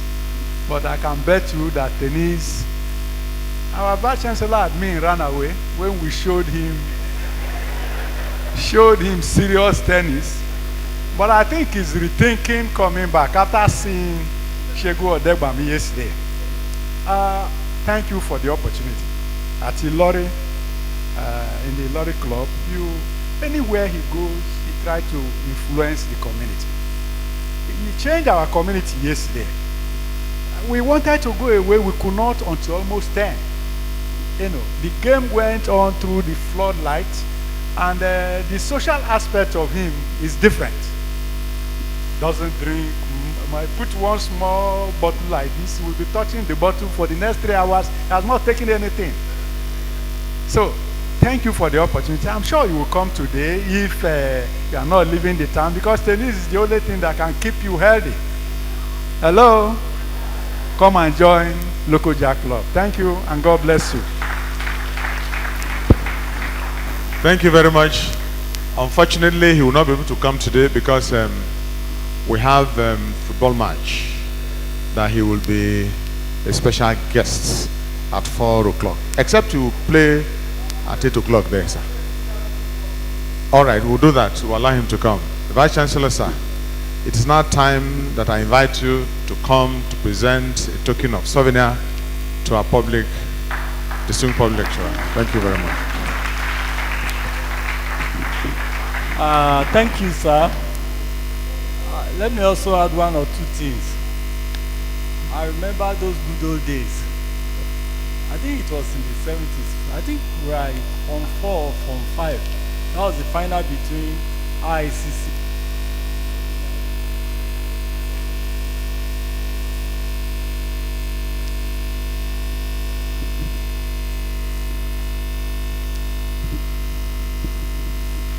Hello? Okay, it was the final match between IICC and Rangers International. I was still in secondary school that time, and I was in Federal Government College in Lawrence. We have what we call jungle. That is if you escape from the campus without taking exit. So, and I was interested in that. In Ilorin, I had to go to Ibadan, Lagos National Stadium that time to watch the final. You know, the interesting thing about it is that rail system was still fantastic in Nigeria that time. And like I said yesterday, if at this age I'm looking like this, just imagine how I would have looked like that time. Yeah, you know, just went to the train station without ticket. You go inside. You will not attempt to sit with where big people are sitting. You just sit where the toilet is. So that those ticket collectors, they will not even bother you. Look at this. So that was.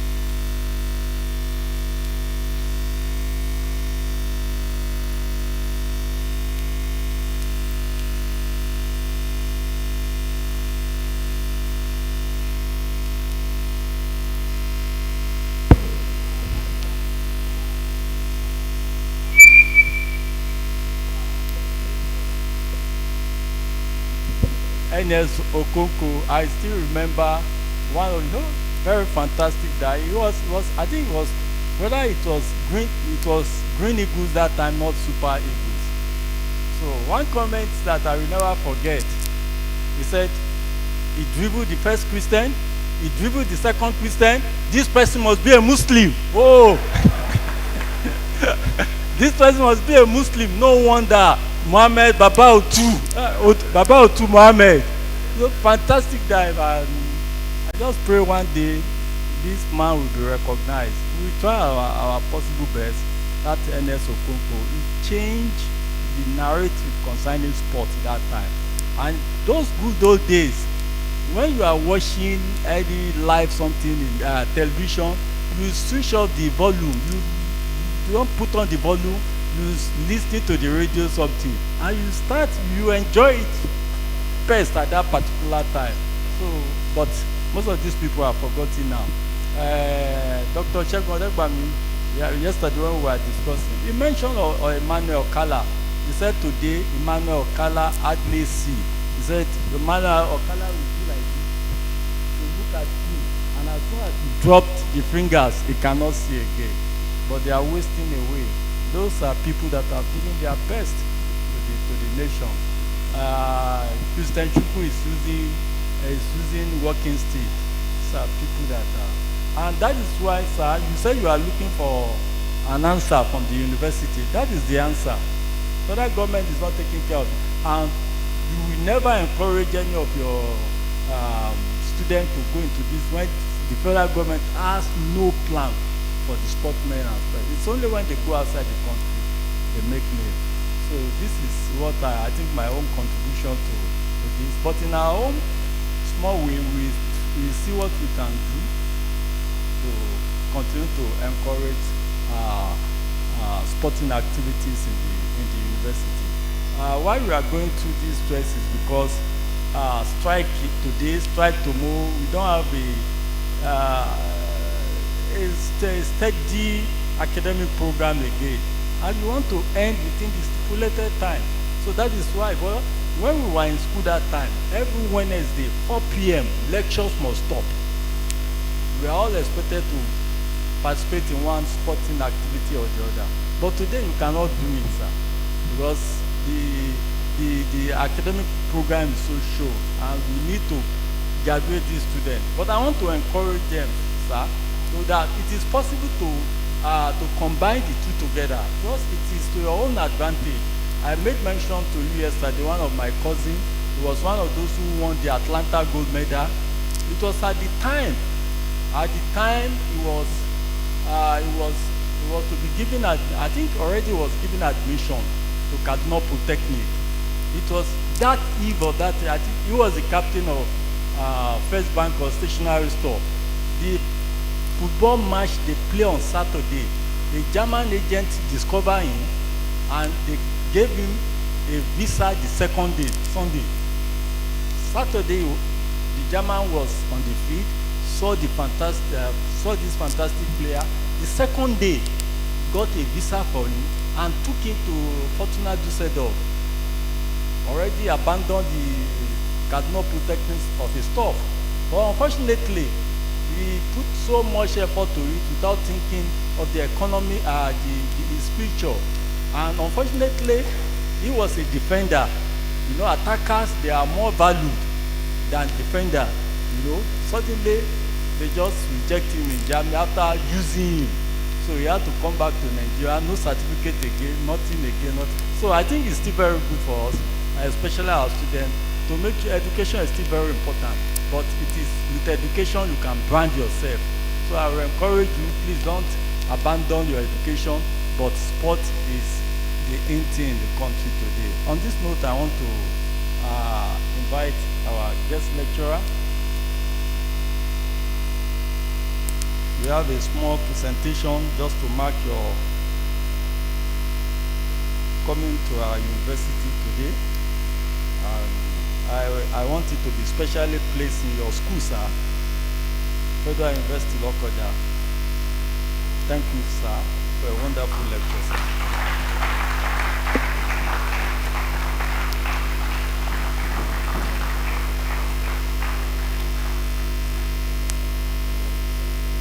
We also have some souvenir for you, sir. We also have some souvenir for you, sir. University souvenir. Thank you, sir. Thank you, sir. Thank you, sir.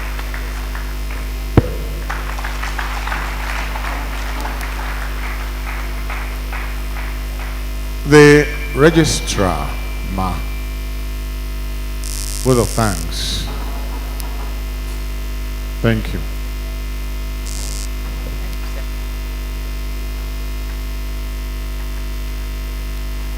Vice Chancellor, sir, our 15th distinguished lecturer, Dr. Chief Mathematical Segun Odegbami. It's a delight always to carry out this assignment of showing gratitude to our guests. I'm particularly delighted, and it's a privilege to give this vote of thanks after your beautiful lecture, sir. It's been described in several ways. For me, I put a few things down. I said your lecture was not just mathematical, it was mesmerizing and very soulful and spoke to our hearts. Like somebody observed, you could live here without too much effort and remember everything you said because you spoke from your heart to our hearts. Thank you so much, sir. And I'd like to start by thanking God for making this lecture a success like all the other lectures. I would like to thank the Vice Chancellor. As always, I say his network is his net worth. He's able to attract the best of the best to our campus, and you're one of them, sir. Mrs. Sir, thank you so much. I'd like to thank everyone, our partners, especially the military, civil defense, and there is a lady from DSS. She's a permanent fixture here, but she's not here today. We thank her in absentia. She's always here. We thank you all so much for honoring our invitations all the time to come to our campus to listen to us. The universities, I was just sharing with the DVC, the society looks to the university for solutions. So we're supposed to help society solve problems. So including these problems, the students put forward a while ago, how to balance their education and sports. I think we should leave that to the lecturers in their various departments to help us solve so they can achieve their potentials, full potentials. So I'd like to thank you all for listening, rapt attention. You couldn't do otherwise. That lecture was just speaking to us. So we thank you for your attention. Thank you for listening to us, attending all our lectures. We'd like to thank the organizers, our chairman, LOC. He's always doing a great job. Thank you so much. Protocol, thank you. Our students, music department, thank you so much. You make us very proud. I think the sports contingent, are you all only ladies? No, there are some guys. Thank you for making us proud. Thank you, everyone. Thank you for listening to this lecture. Thank you very much. Just before we rise for the national anthem and the university anthem, the Vice Chancellor is inviting our special guests, deans and directors, to join him to the old administrative block where he wants to treat you to a very soft refreshment. Deans and directors, provosts, and of course our special guests in the front. Thank you very much. Please rise for the national anthem and the university anthem.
Greatest FUL.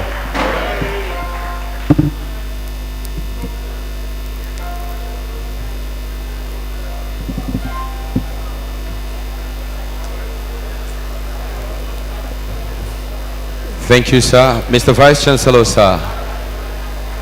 Please, Mr. Vice Chancellor, with our guests, come forward for a quick group photograph, please. The Vice Chancellor and our distinguished lecturer first. The Vice Chancellor, distinguished lecturer, and principal officers secondly. And deans, directors will join us.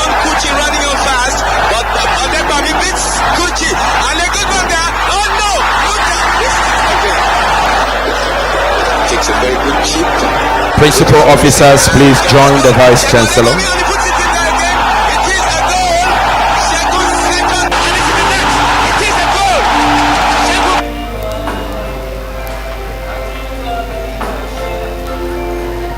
Thank you. Our distinguished guests, deans, directors, professors, please join the Vice Chancellor and his officers.